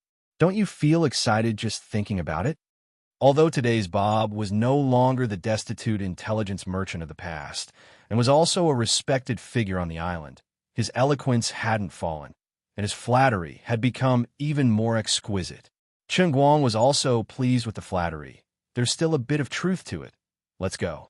But when he really stood at the forefront of the port, looking at the huge pirate ship that was more than 10 feet tall, not inferior to the Titanic cruise ship, he still received a great shock. What shocked him wasn't the size of the ship, but the very familiar pirate flag on it. The skull on the flag made his consciousness pass through the barrier of the plane in an instant. It was as if he had returned to the time when he was still a primary school student, squatting at home with Zhu Jifa and a group of people. They were filled with anticipation as they inserted the CDs they rented from the video store into the VCD player of Bobageo. It was a scorching hot summer, and a dozen of his friends squeezed together in a room without air conditioning. Although they were sweating profusely from the heat, their eyes were shining as they watched the TV, unwilling to even blink. They were touched by Luffy's persistence, shed tears because of Zoro's strength, cupped their hearts because of Chopper's cuteness, laughed at Sanji's curly eyebrows, peeked at Nami's perky breasts like thieves, and almost got into a fight over who had a better figure between Nami and Robin. Time flew, and youth was gone, never to return to that day. He once thought that Luffy didn't exist in this world, but when he saw the pirate flag, Chen Guang felt as if his memory had been devoured. It was a grinning skull wearing a straw hat with a red rim. It was the pirate flag of the Straw Hat Pirates. At this moment, Chen Guang's nose instantly turned sour. Crossing the barrier between two worlds had dealt a heavy blow to his heart. "Mr. Wright, what's wrong?" Boldev, who was behind Chen Guang, noticed that Chen Guang's shoulders were trembling. Chen Guang rubbed his eyes. "No, nothing. By the way, Bob, was there a pirate named Luffy in this world?" Chen Guang asked Bob. Bob carefully thought for a long time, then said, "Sir, you really asked the right person. Only the well-informed Bob can answer your question. Nearly 2,000 years ago, there was indeed such a great pirate group. If they hadn't suddenly disappeared, Captain Luffy might have become the greatest king of the sea after Gol Roger. But the sea is forgetful. Although Luffy was powerful, he disappeared too abruptly and didn't leave any treasures behind. No one sang praises of his glory, so he was gradually forgotten. But the older generation of Neptune all know of him. Can his body grow longer? Is he a rubber man? Did he eat rubber fruits?" Even though he knew it was impossible, Chen Guang still couldn't help but ask. "Rubber fruits? What's that?" "Nothing, pretend I didn't ask." Finally, the giant ship stopped completely, and a small boat was put down from the side of the giant ship. It had no sails, but it moved quickly on the sea like a water snake. A hearty laugh came from the boat far away. "Oh, ha ha ha. I finally meet you, Mr. Wright." A tall but thin figure suddenly appeared in front of Chen Guang. Chen Guang looked up at the man. His eyes were deep, his eyes were almost invisible, his cheekbones were high, and there was almost no flesh. He was so thin that only a bag of skin was left. "Skeleton Brook? Where did Luffy go?" Chen Guang blurted out. Musician Brook's smiling face froze in an instant, and an invisible momentum emerged from him. The sea behind him shook fiercely, and a pit of hundreds of feet deep and hundreds of feet in diameter suddenly appeared. His Poseidon class Haushikahaki was out of control.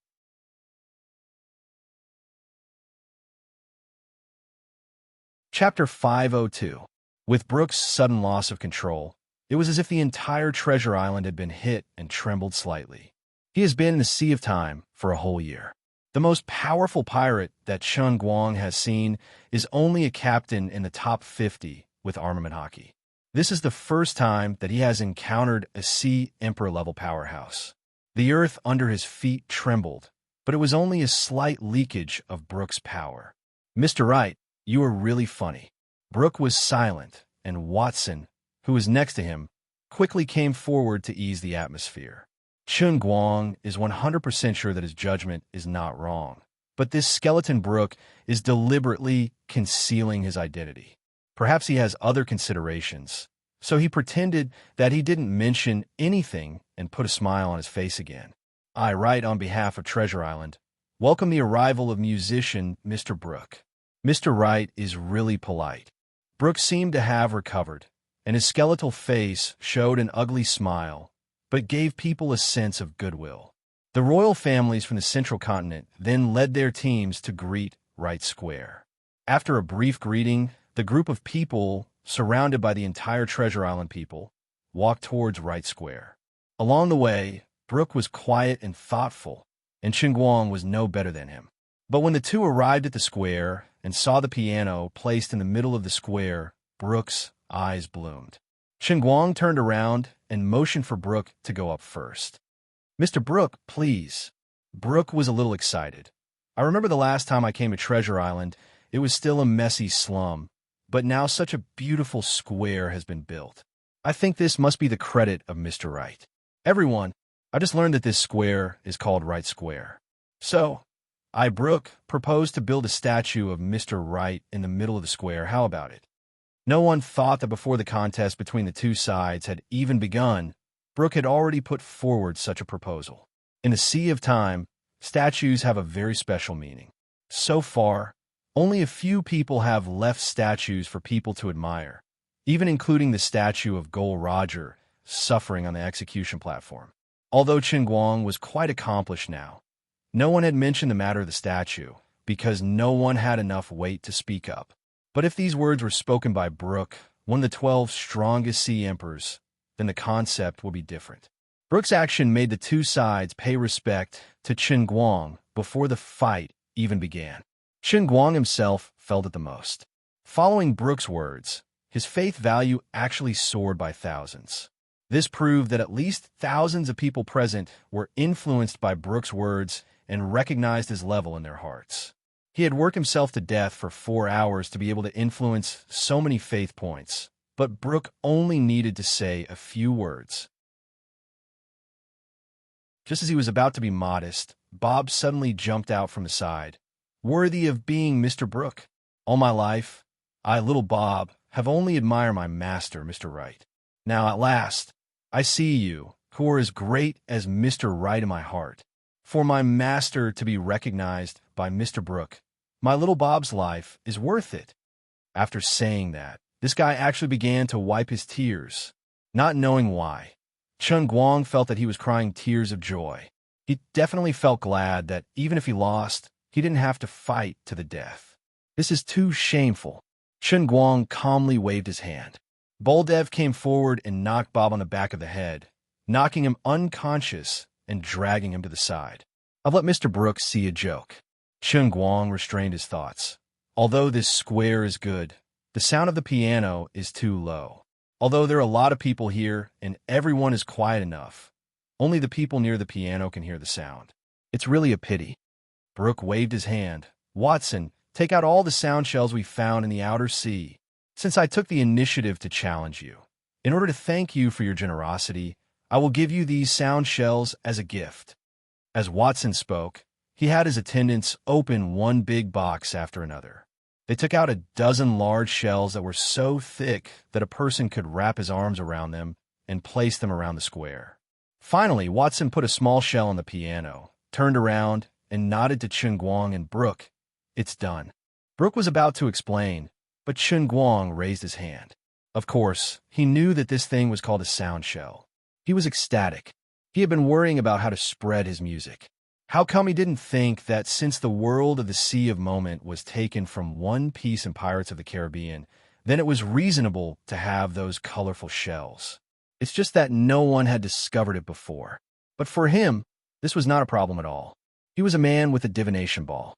In the Sea of Moment, there was nothing he couldn't find. Although he couldn't leave, sooner or later, he could use his influence to let others get it. "So, shall we start?" Guang asked. Brooke nodded. "Since I'm the challenger, then let me go first." Guang declined to comment. So far, the bards he had met in the Sea of Moment, although they may have some talent, but no one could compare with him. As a player with the entire music library of all the piano artists on Earth, he was too much of a bully. Brooke's fingers were slender and slender.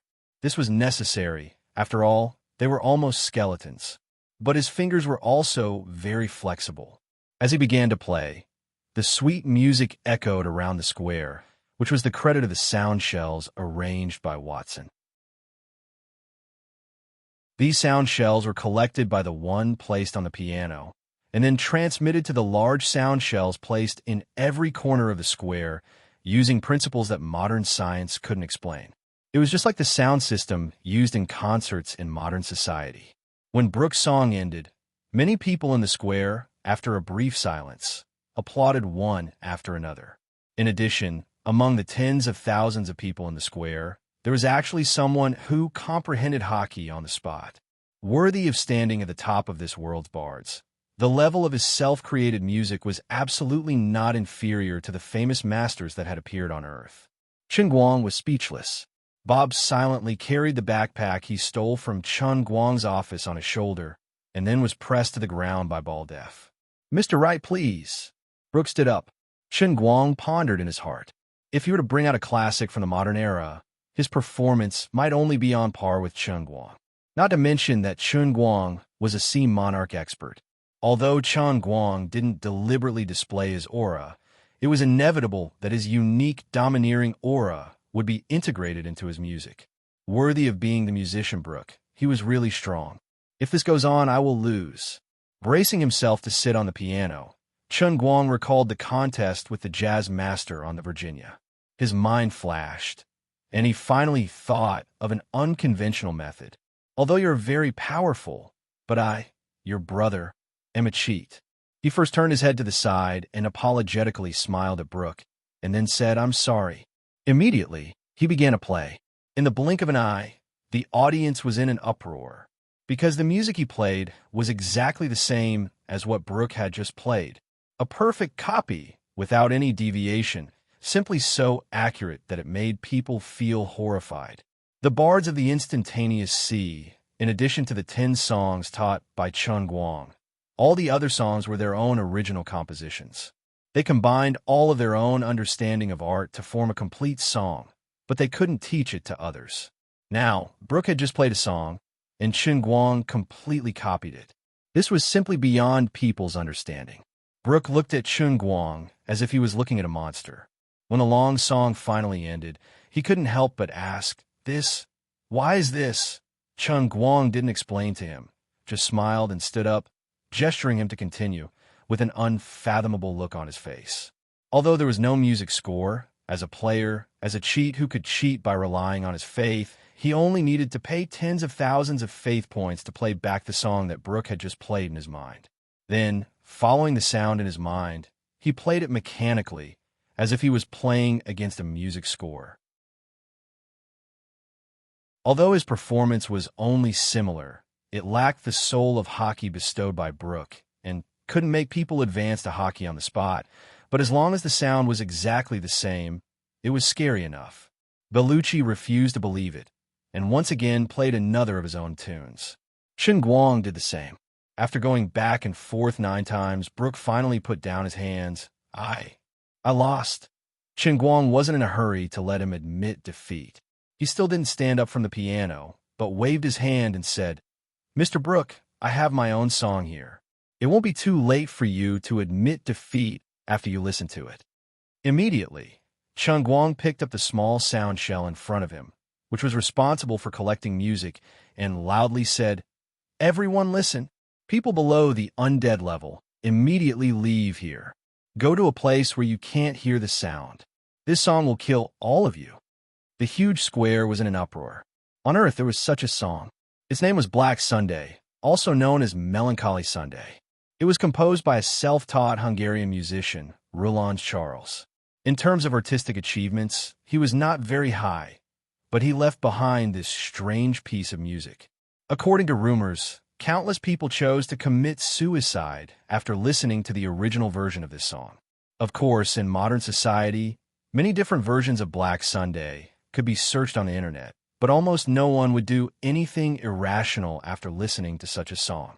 Many people thought that in the early days of the previous world, when information was not developed, some people overinterpreted this song, exaggerated its magic, and just looked for a gimmick to increase the sales of the record. But there was another theory that the real original version was destroyed as early as 1945 because it was too dark and had a very bad influence. Now that everyone can hear is not the original version, of course, it can't show the true magic of this song. This statement has a certain accuracy. However, in fact, the original vinyl record of this song sold tens of millions of copies around the world. So how could it be completely destroyed? In addition, the so-called music score was in the author's tomb and in a university in the United States, but this is mostly false and can't be confirmed. However, Chung Guang can tell others with certainty that whether it is the original vinyl record or the so-called music score, they're not the real original song. The real original song was played by the original author, Romance Charles. On that desperate Sunday, after he had just broken up with his girlfriend, he had a burst of inspiration. He sat alone in front of the piano and played this 47-minute-long song for the first time. This is the real original version. Even the music scores that Romance Charles wrote later on had changed quite a bit compared to the inspiration that he had at the beginning. Even the officially released music scores were just one-sided and far-fetched memories. They only had the form, but they did not have a real soul. Even Romance Charles himself couldn't play anymore, let alone others. But Chung Guang can. At this time, what Chung Guang is going to play is the inspiration that Romance Charles captured for the first time when he wrote this song. This was the most monstrous aspect of Chung Guang's music player. As long as it existed in the past, he could perform it, even if it is a lost song in a sense. In addition, the realm of transient sea is obviously different from the real world. Playing the song here will conform to some unique rules of the transient sea. The wandering poets and their music in the realm of transient sea have a layer of magic that modern science can't explain. It can even help people to improve their understanding of hockey. Therefore, Chung Guang himself is not sure what kind of effect this forbidden song will have on the people in the transient sea. Right now, he doesn't want to become a butcher, he just wants to be famous. Letting the undying rank and above expert stay is also because Chung Guang speculates that only people who have reached this level can withstand the impact of the song. But how can these ordinary people be willing to leave? This is an unprecedented showdown between the two peak wandering poets in history. Everyone is hesitant and unwilling to leave. Brooke looked at Chung Guang's serious expression. Lord Wright, are you serious? Brooke has already admitted defeat in his heart. His speech and expression are also quite respectful. Chung Guang nodded. Of course, this song is beyond your imagination. Immediately, Chung Guang turned to Bob and the others behind him and said, Bob, Janet, Shauna, Celine, you all also leave here. Bob said, Lord, actually I have a good suggestion. Say it. Chung Guang's expression became more and more dignified.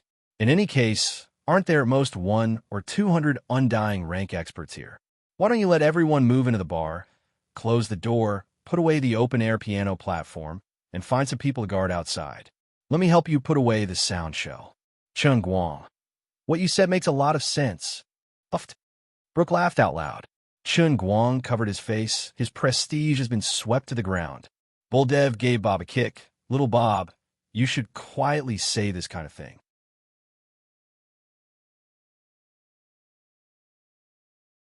Chapter 503. Because of Chung Guang's order, no matter how reluctant the ordinary people were, they had no choice but to obediently leave. Chung Guang clearly told them that this was not an act, not a joke, and not a boast. Once this piece of music is played, people will really die. By the time he finished all this, an hour had already passed. The sky outside was getting dark, the sun was setting in the west, and the evening sun was shining down from the other side of the sea, but the moon was already high up in the sky. Under the illumination of the sun and the moon at the same time, the sky of Treasure Island was filled with a dusky atmosphere, making people feel gloomy and depressed. Chung Guang sat in Wright's bar with a grim expression. Nearly 200 undying rank and above powerhouses were all sitting upright in the bar. Even the central royal families whose strength did not reach the standard were chased out. Outside the bar, dozens of volunteers with their ears plugged tightly surrounded the bar, preventing anyone from approaching. Old Bob stood far away and thought enviously. Although he didn't want to admit it, sometimes he also wished that he could be as strong as Boldev.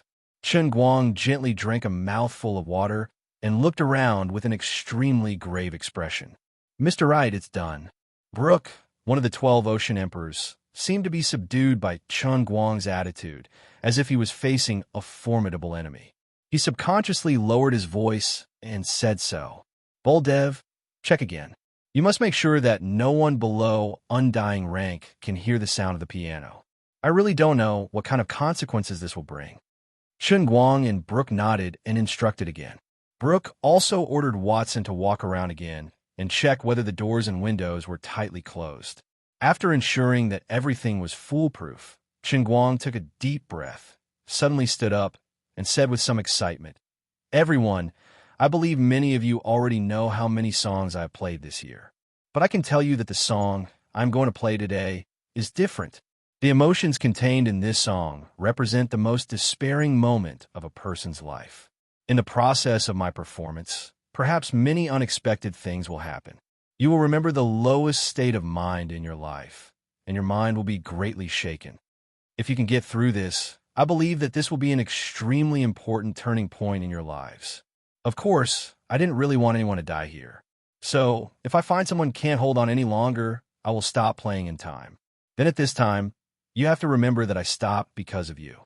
It was you who ruined the opportunity for the 200 people here to listen to the complete song. Then you are a sinner." The more Chun Guang spoke, the more intense his tone became. There was an extremely fanatical look on his face. With his current status in the Treasure Island and even the momentary sea, no one dared to look down on his solemn attitude. Although Boldev's reputation is not obvious, his strength is close to the Sea Emperor level of armament hockey, and even he is infected by him to the point that he almost stops breathing. Brooke, who was sincerely convinced by him, heavily patted his skeletal chest and said, "Lord Wright, with me, Brooke here, I will not let this happen. If anything goes wrong, I will throw the person out at the first moment. Everyone, don't blame me for being ruthless. This is also to protect everyone." "Good. Then I'll start." Chun Guang sat down and slowly put his hands on the keys. "Everyone, clean your ears and prepare to listen to the most pessimistic and despairing song in the history of the Momentary Sea." In fact, he didn't need to challenge Black Sunday to be able to defeat Brooke in a sense. However, this wasn't the result Chun Guang wanted. What he wanted was to crush Brooke in an open and above-board manner. He wanted to make Brooke admit his defeat wholeheartedly and take out a song that could make his name resound throughout the entire Momentary Sea from then on. The choice of the original Black Sunday, which is one of the 3 forbidden songs in the history of emotional rendering, is undoubtedly the most appropriate. Even if this is the Momentary Sea, because of some special reasons, too deep emotional rendering and touching is a risky and crazy move, which is likely to bring unexpected results. But if you don't lose the child, you can't catch the wolf. Chun Guang thinks it's worth it.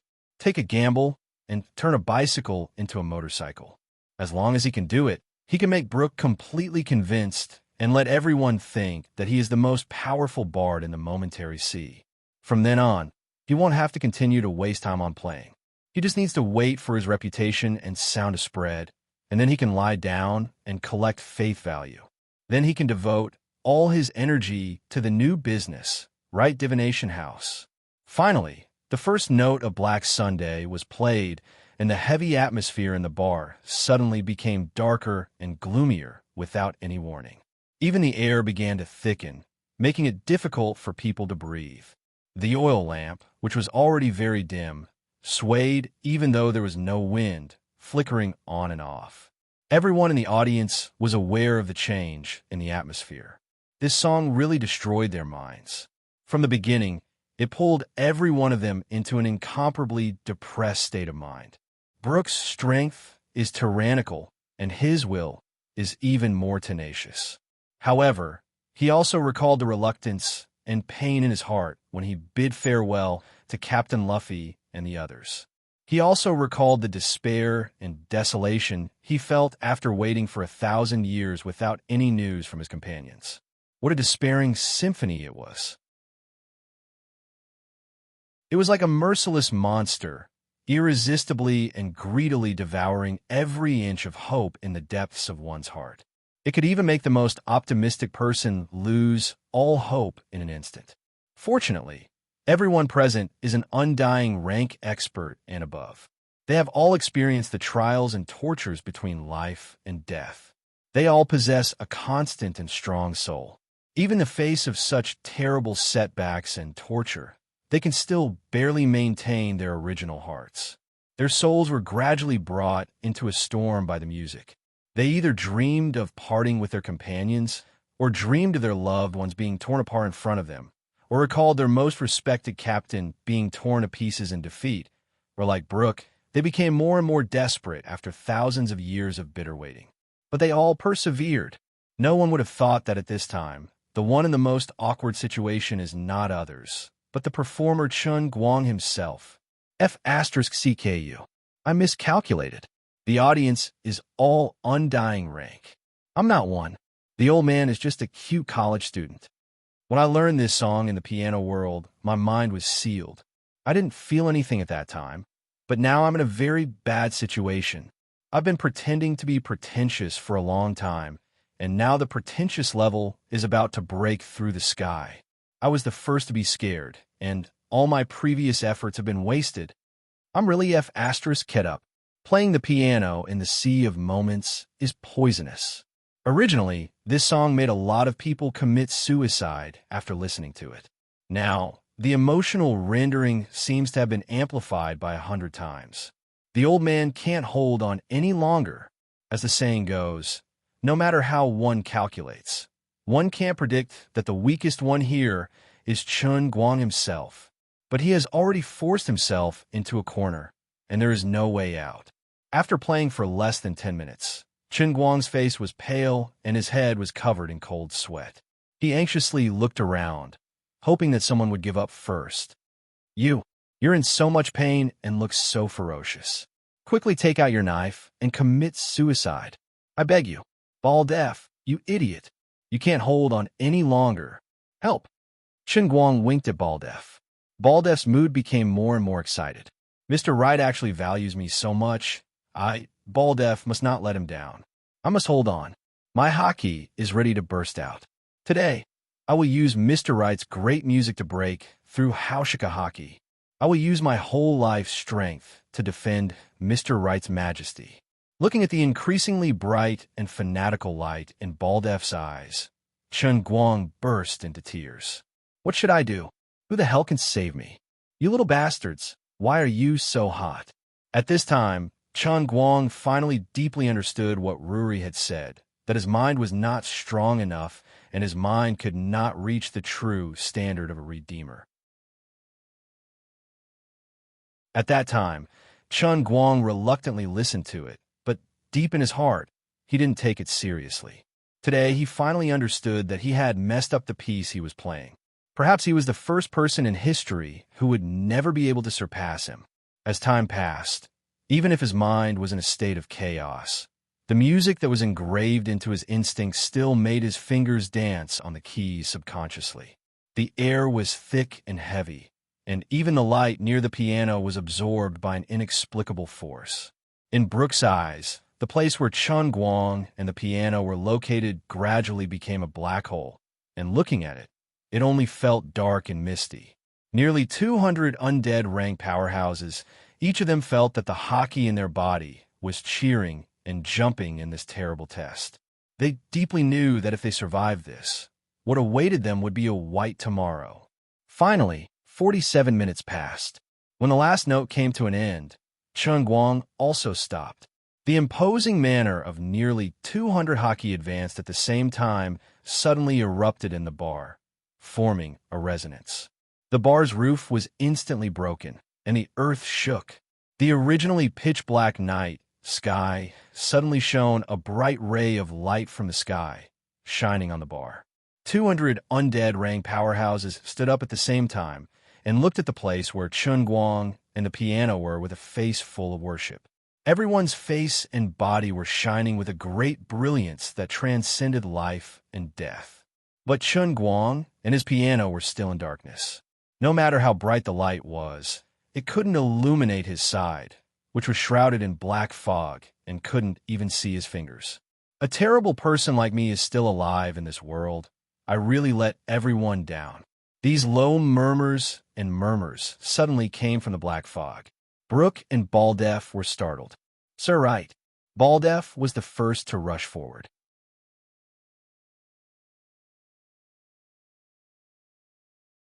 Chapter 504.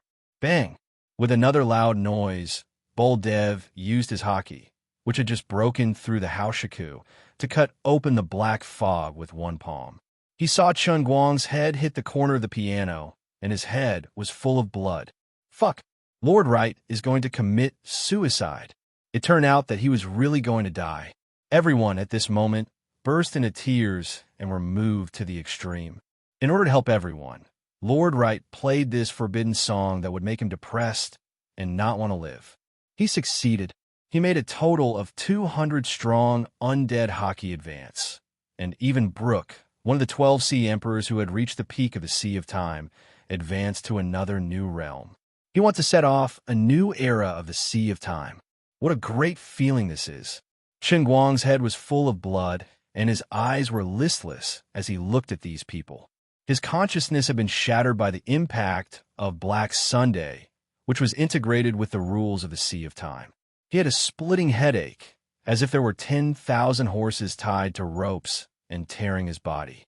Before his last consciousness collapsed, he only cursed in his heart. I'm playing in the wilderness, but this time I've gone too far. Then Qin Guang punched himself in the chest. Everyone, I'm going to die. He screamed hysterically again. What the F***CK? Oh my god. Bad luck. Qin Guang spurted blood and fell on his back. Brooke rushed forward and hugged Qin Guang. After a little test of hockey, he began to cry bitterly. Lord Wright's heart is broken. No, Mr. Wright. Oh my god. There was a wail below. Brooke plopped down on his knees. His eyes were so deep that his eyeballs could not be seen, and 2 drops of crystal clear tears flowed down. He thought to himself, I once thought that my dedication was great enough, but compared with you, I am simply the difference between the light of a firefly and the splendor of the sun and the moon. The news that Lord Wright was killed by his own forbidden song in order to let 200 undying rancors advance into the Tyrant Aura realm swept through Treasure Island like thunder. As soon as Brooke knelt down, it was as if the first domino had been pressed. The 200 undying experts knelt down one after another. Then, the more than 1 million people on the island felt an indescribable grief in their hearts as they uniformly knelt down in the direction of Wright Square. That night, the clouds and thunder were raging on Treasure Island. It was raining cats and dogs. Strong winds and lightning swept across the island. Everyone knelt in every corner of the island and cried sorrowfully. Even the heavens and earth of the Sea of Moments seemed to be grieving over Wright's death. Only one person, with the most brainless worship, charged forward against the sudden storm and lightning, washed by the rain and tears. My Mr. Wright, you can't die. This man was Bob. Of course, Qin Guang wouldn't die. He had 99 chances to resurrect. In fact, the moment he died, he resurrected immediately. But there was a slight accident. The unlucky Black Sunday was too fierce, and the aftereffects were too strong. Just as he was about to resurrect, his soul was scattered again. Thus, his whole person was stuck in a very mysterious state, on the verge of death but not dead, on the verge of life but not alive. His soul and body couldn't be unified, and he was only in a muddle-headed state of emptiness.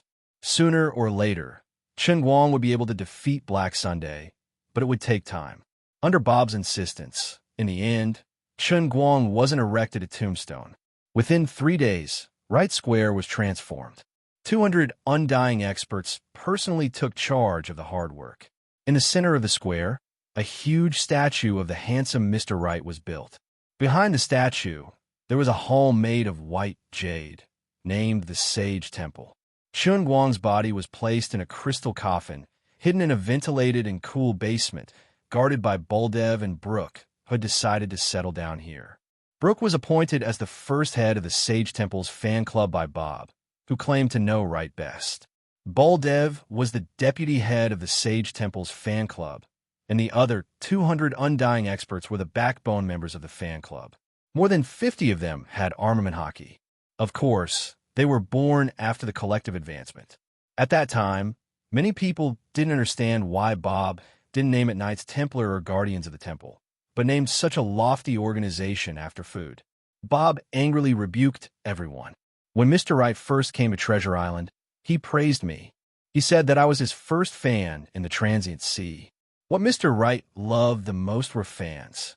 Mr. Wright comes from a mysterious area that you can't even imagine. This is the culture of his hometown. Since it's the culture of Mr. Wright's hometown, there must be a great philosophy in it. Brooke was the first to express his support.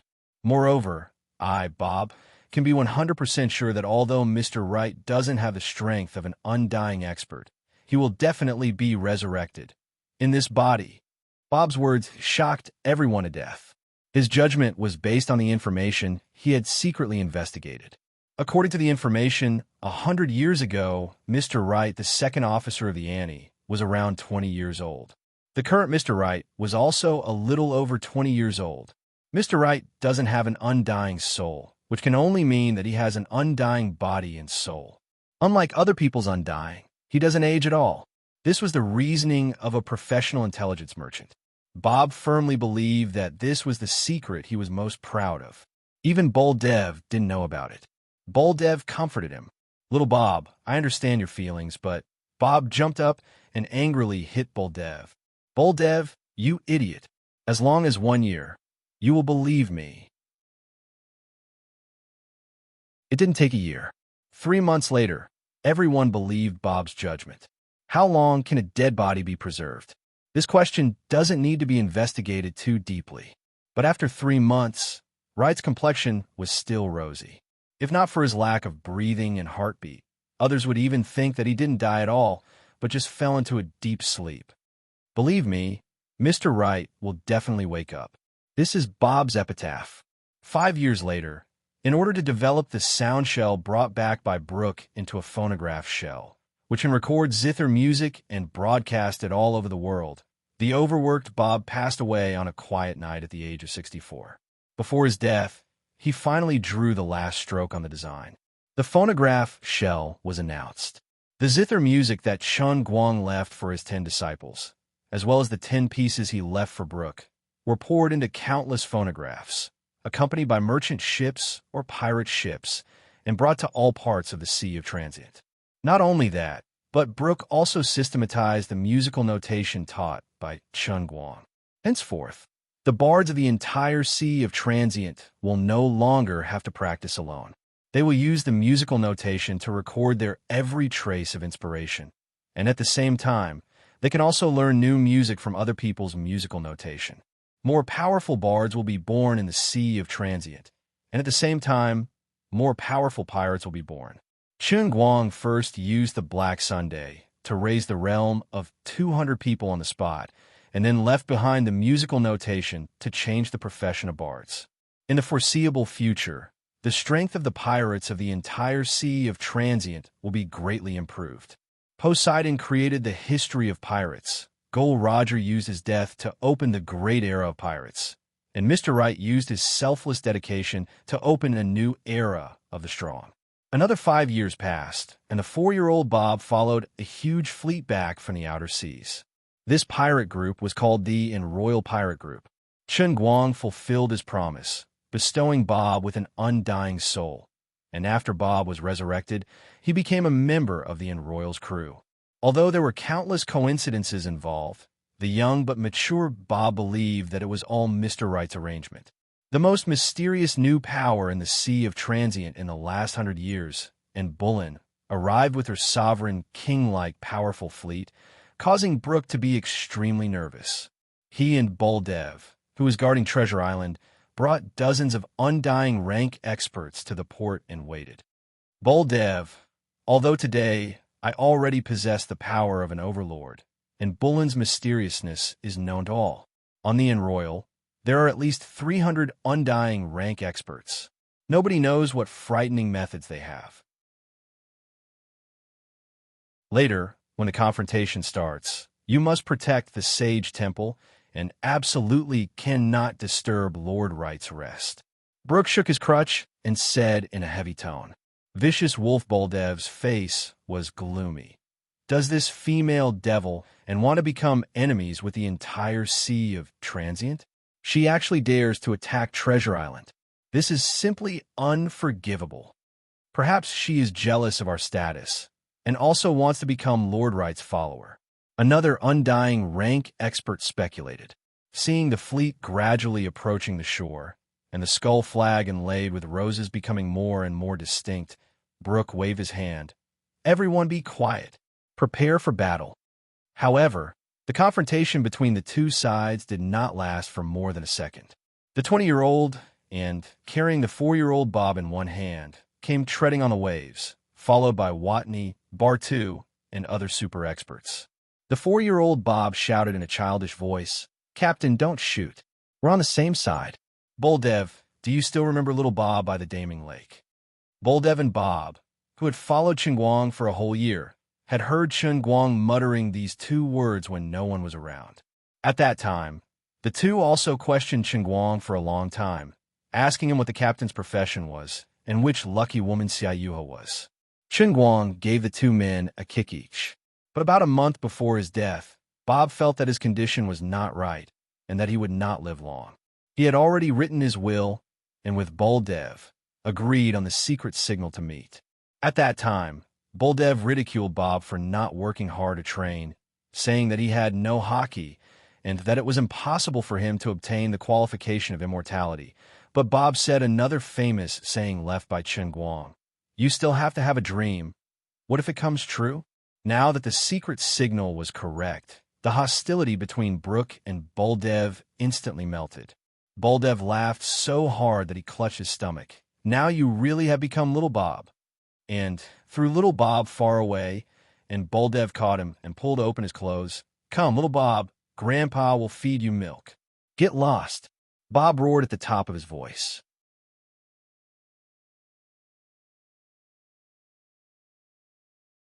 Chapter 505. Since then, Annie directly lived in the Sage Temple. Although Brooke strongly opposed it, it was of no use. Annie knew Wright 100 years earlier than him. I have been waiting for him for 100 years. I don't want to waste another second. Brooke, although you may be a bit stronger than me now, if you must taste this old woman's fist, this old woman doesn't mind dismantling your skeleton. A crazy woman who waited for a man for 100 years. Even Brooke didn't dare to look straight at her. Of course, what made him choose to concede was Bob's mediation, confirming that Chingguang had indeed said that he was once the second officer on the Enroyal. When Chingguang opened his eyes again, he saw a blonde girl with two big sapphire blue eyes bending down to wipe his body. Who is this? Is this figure going to break through the horizon? Your career line is a bit explosive. Your posture of bending down is a bit undignified. Is there a heaven in the sea of time? Did I accidentally open a new world? Wait, this girl looks a bit familiar. Perhaps because he had slept for too long, just waking up, his brain was still a bit slow. After a long time, a name gradually emerged in his heart. He finally remembered who she was. Captain Annie. Chingguang's mouth was somewhat unclear. He hadn't spoken for a long time. He almost forgot how to use his vocal cords to pronounce. The 18-year-old Annie's body suddenly shook, and a silk handkerchief in her hand suddenly fell to the ground. She slowly raised her head, and a pair of beautiful eyes stared at him. After a short moment of silence, tears poured down like a tide. She frantically shook Chingguang's shoulder, roaring at the top of her voice. Right, you bastard. I waited for you for 100 years. You finally came back, but you slept here for 100 years. You are a complete bastard. How much do you want to torture me before you give up? Why don't you let me die quietly? Why let me die again and come back to life? Why let me bear this endless pain of longing? Why did you leave without saying goodbye? Why didn't you confess to me one more time? I stared at the boundless night on the sea. I watched the flowers wither in the changing of the 4 seasons. I looked for you on the boundless sea while growing old and white-haired. Do you know how desperate I was? I wanted to die peacefully, but because of this damned, undying soul, I had no choice but to wake up in my infancy. But from the moment I opened my eyes, even when I was still a baby, your name was always in my head. I finally heard from you. I crossed the ocean from 40 million kilometers away, tore apart 3 sea emperor monsters, defeated the black storm that no one could defeat, and shattered the lightning that fell from the sky. When I finally saw you, You were lying in this coffin like a corpse. I have to look at you year after year again. I have to look at your youthful face while I grow old day by day. Can you understand how afraid I was when you woke up? I was an ugly old woman, but I couldn't help but want to stay here and guard you. Chen Guang blankly looked at the crying Annie. Memories flooded in like a tide. He remembered that starry night when he was hung on the mast of Annie. After a long time, he slowly said, I thought you didn't like me. You are a fool. If I didn't like you, I would have chopped you to death the first time you boarded the ship. Annie Polly, this female devil whose name shook the entire transient sea, the most powerful and mysterious sea emperor in the last 100 years. Even Brooke, who had been promoted to an overlord, didn't dare to look down on her.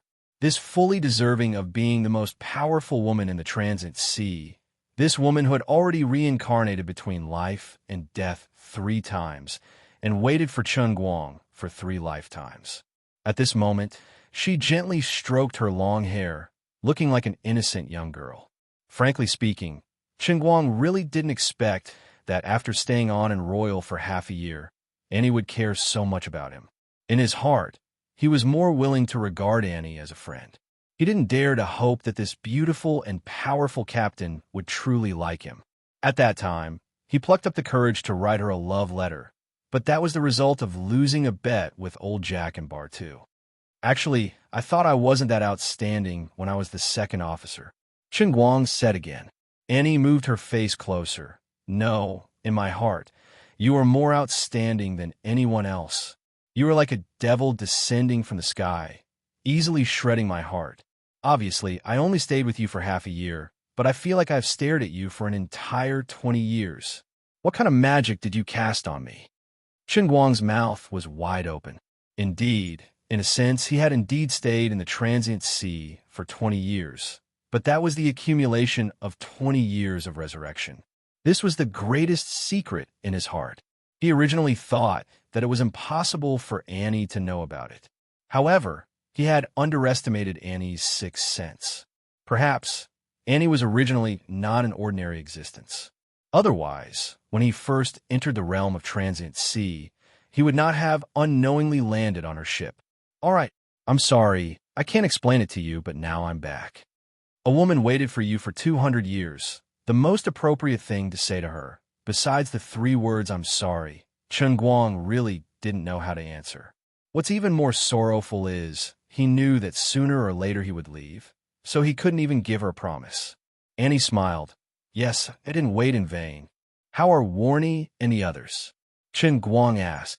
They're fine, but now I don't have time to reminisce with you. My whole body is about to burn. Annie, don't be like this. I still haven't mentally prepared myself. This is too sudden. I will resist. If you can resist Annie, who has the strongest haki and is now the head of the transient sea's 5 hegemons, using the words you once taught me, I will give you 32 likes. The deafening rumble spread to every corner of Leyte Island in an instant. Bob, who was lying on a beach chair sucking on a feeding bottle while glaring at Baldiv fiercely, fell off from the chair due to the impact. Oh no, my little Bob. Baldev, you idiot. The sound came from the holy temple. Something happened. When Baldev and Bob were about to reach the vicinity of the holy temple, Brooke came face to face. Brooke, you shameful deserter. Baldev and Bob cursed together. Brooke spat at the 2 men. Deserter my ass. Lord Right is awake. Oh ha. Then why are you running? Quickly kneel with me.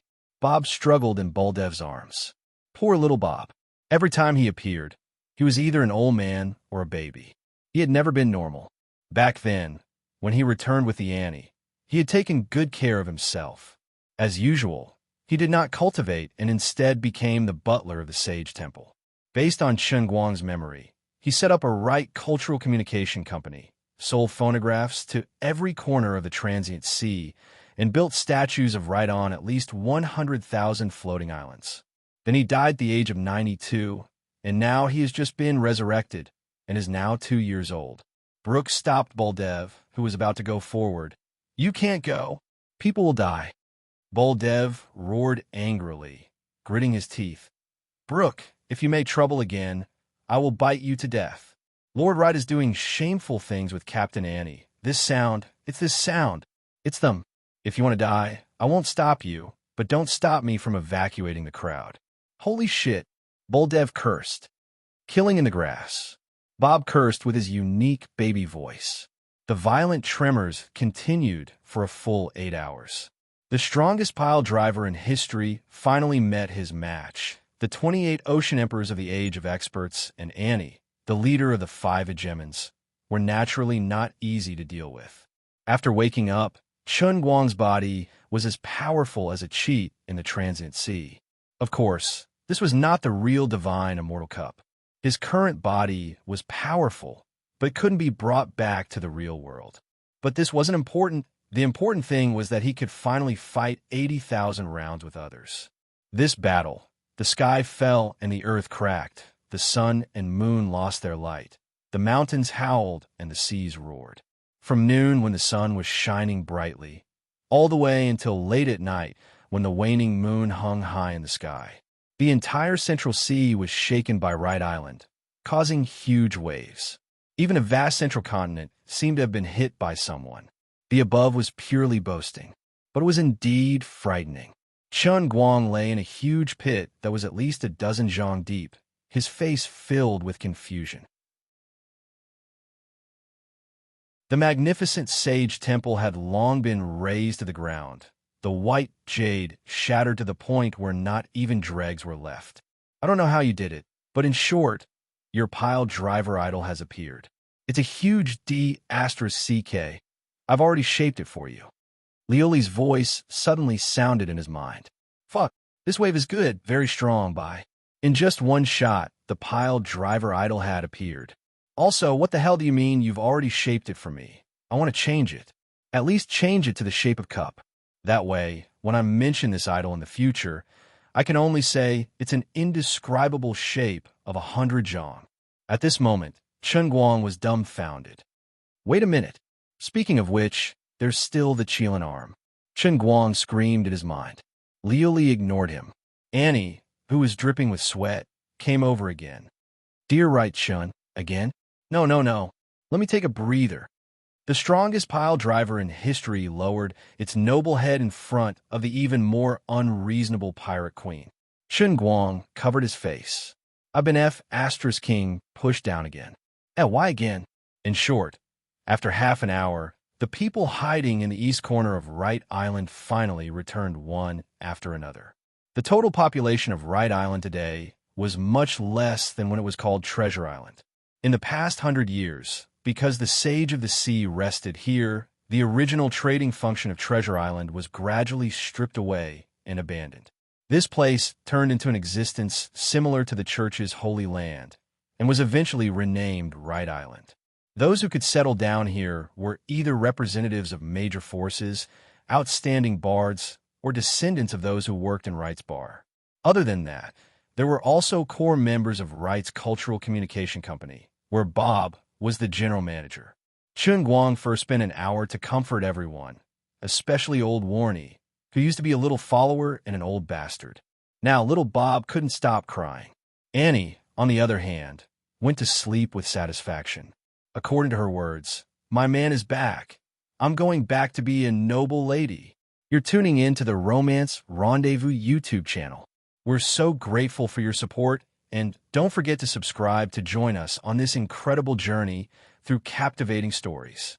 Your generosity through donations truly makes a world of difference, as it's the primary source of revenue that allows me to expand and enhance this channel for you. Thank you from the bottom of my heart for being a part of this adventure.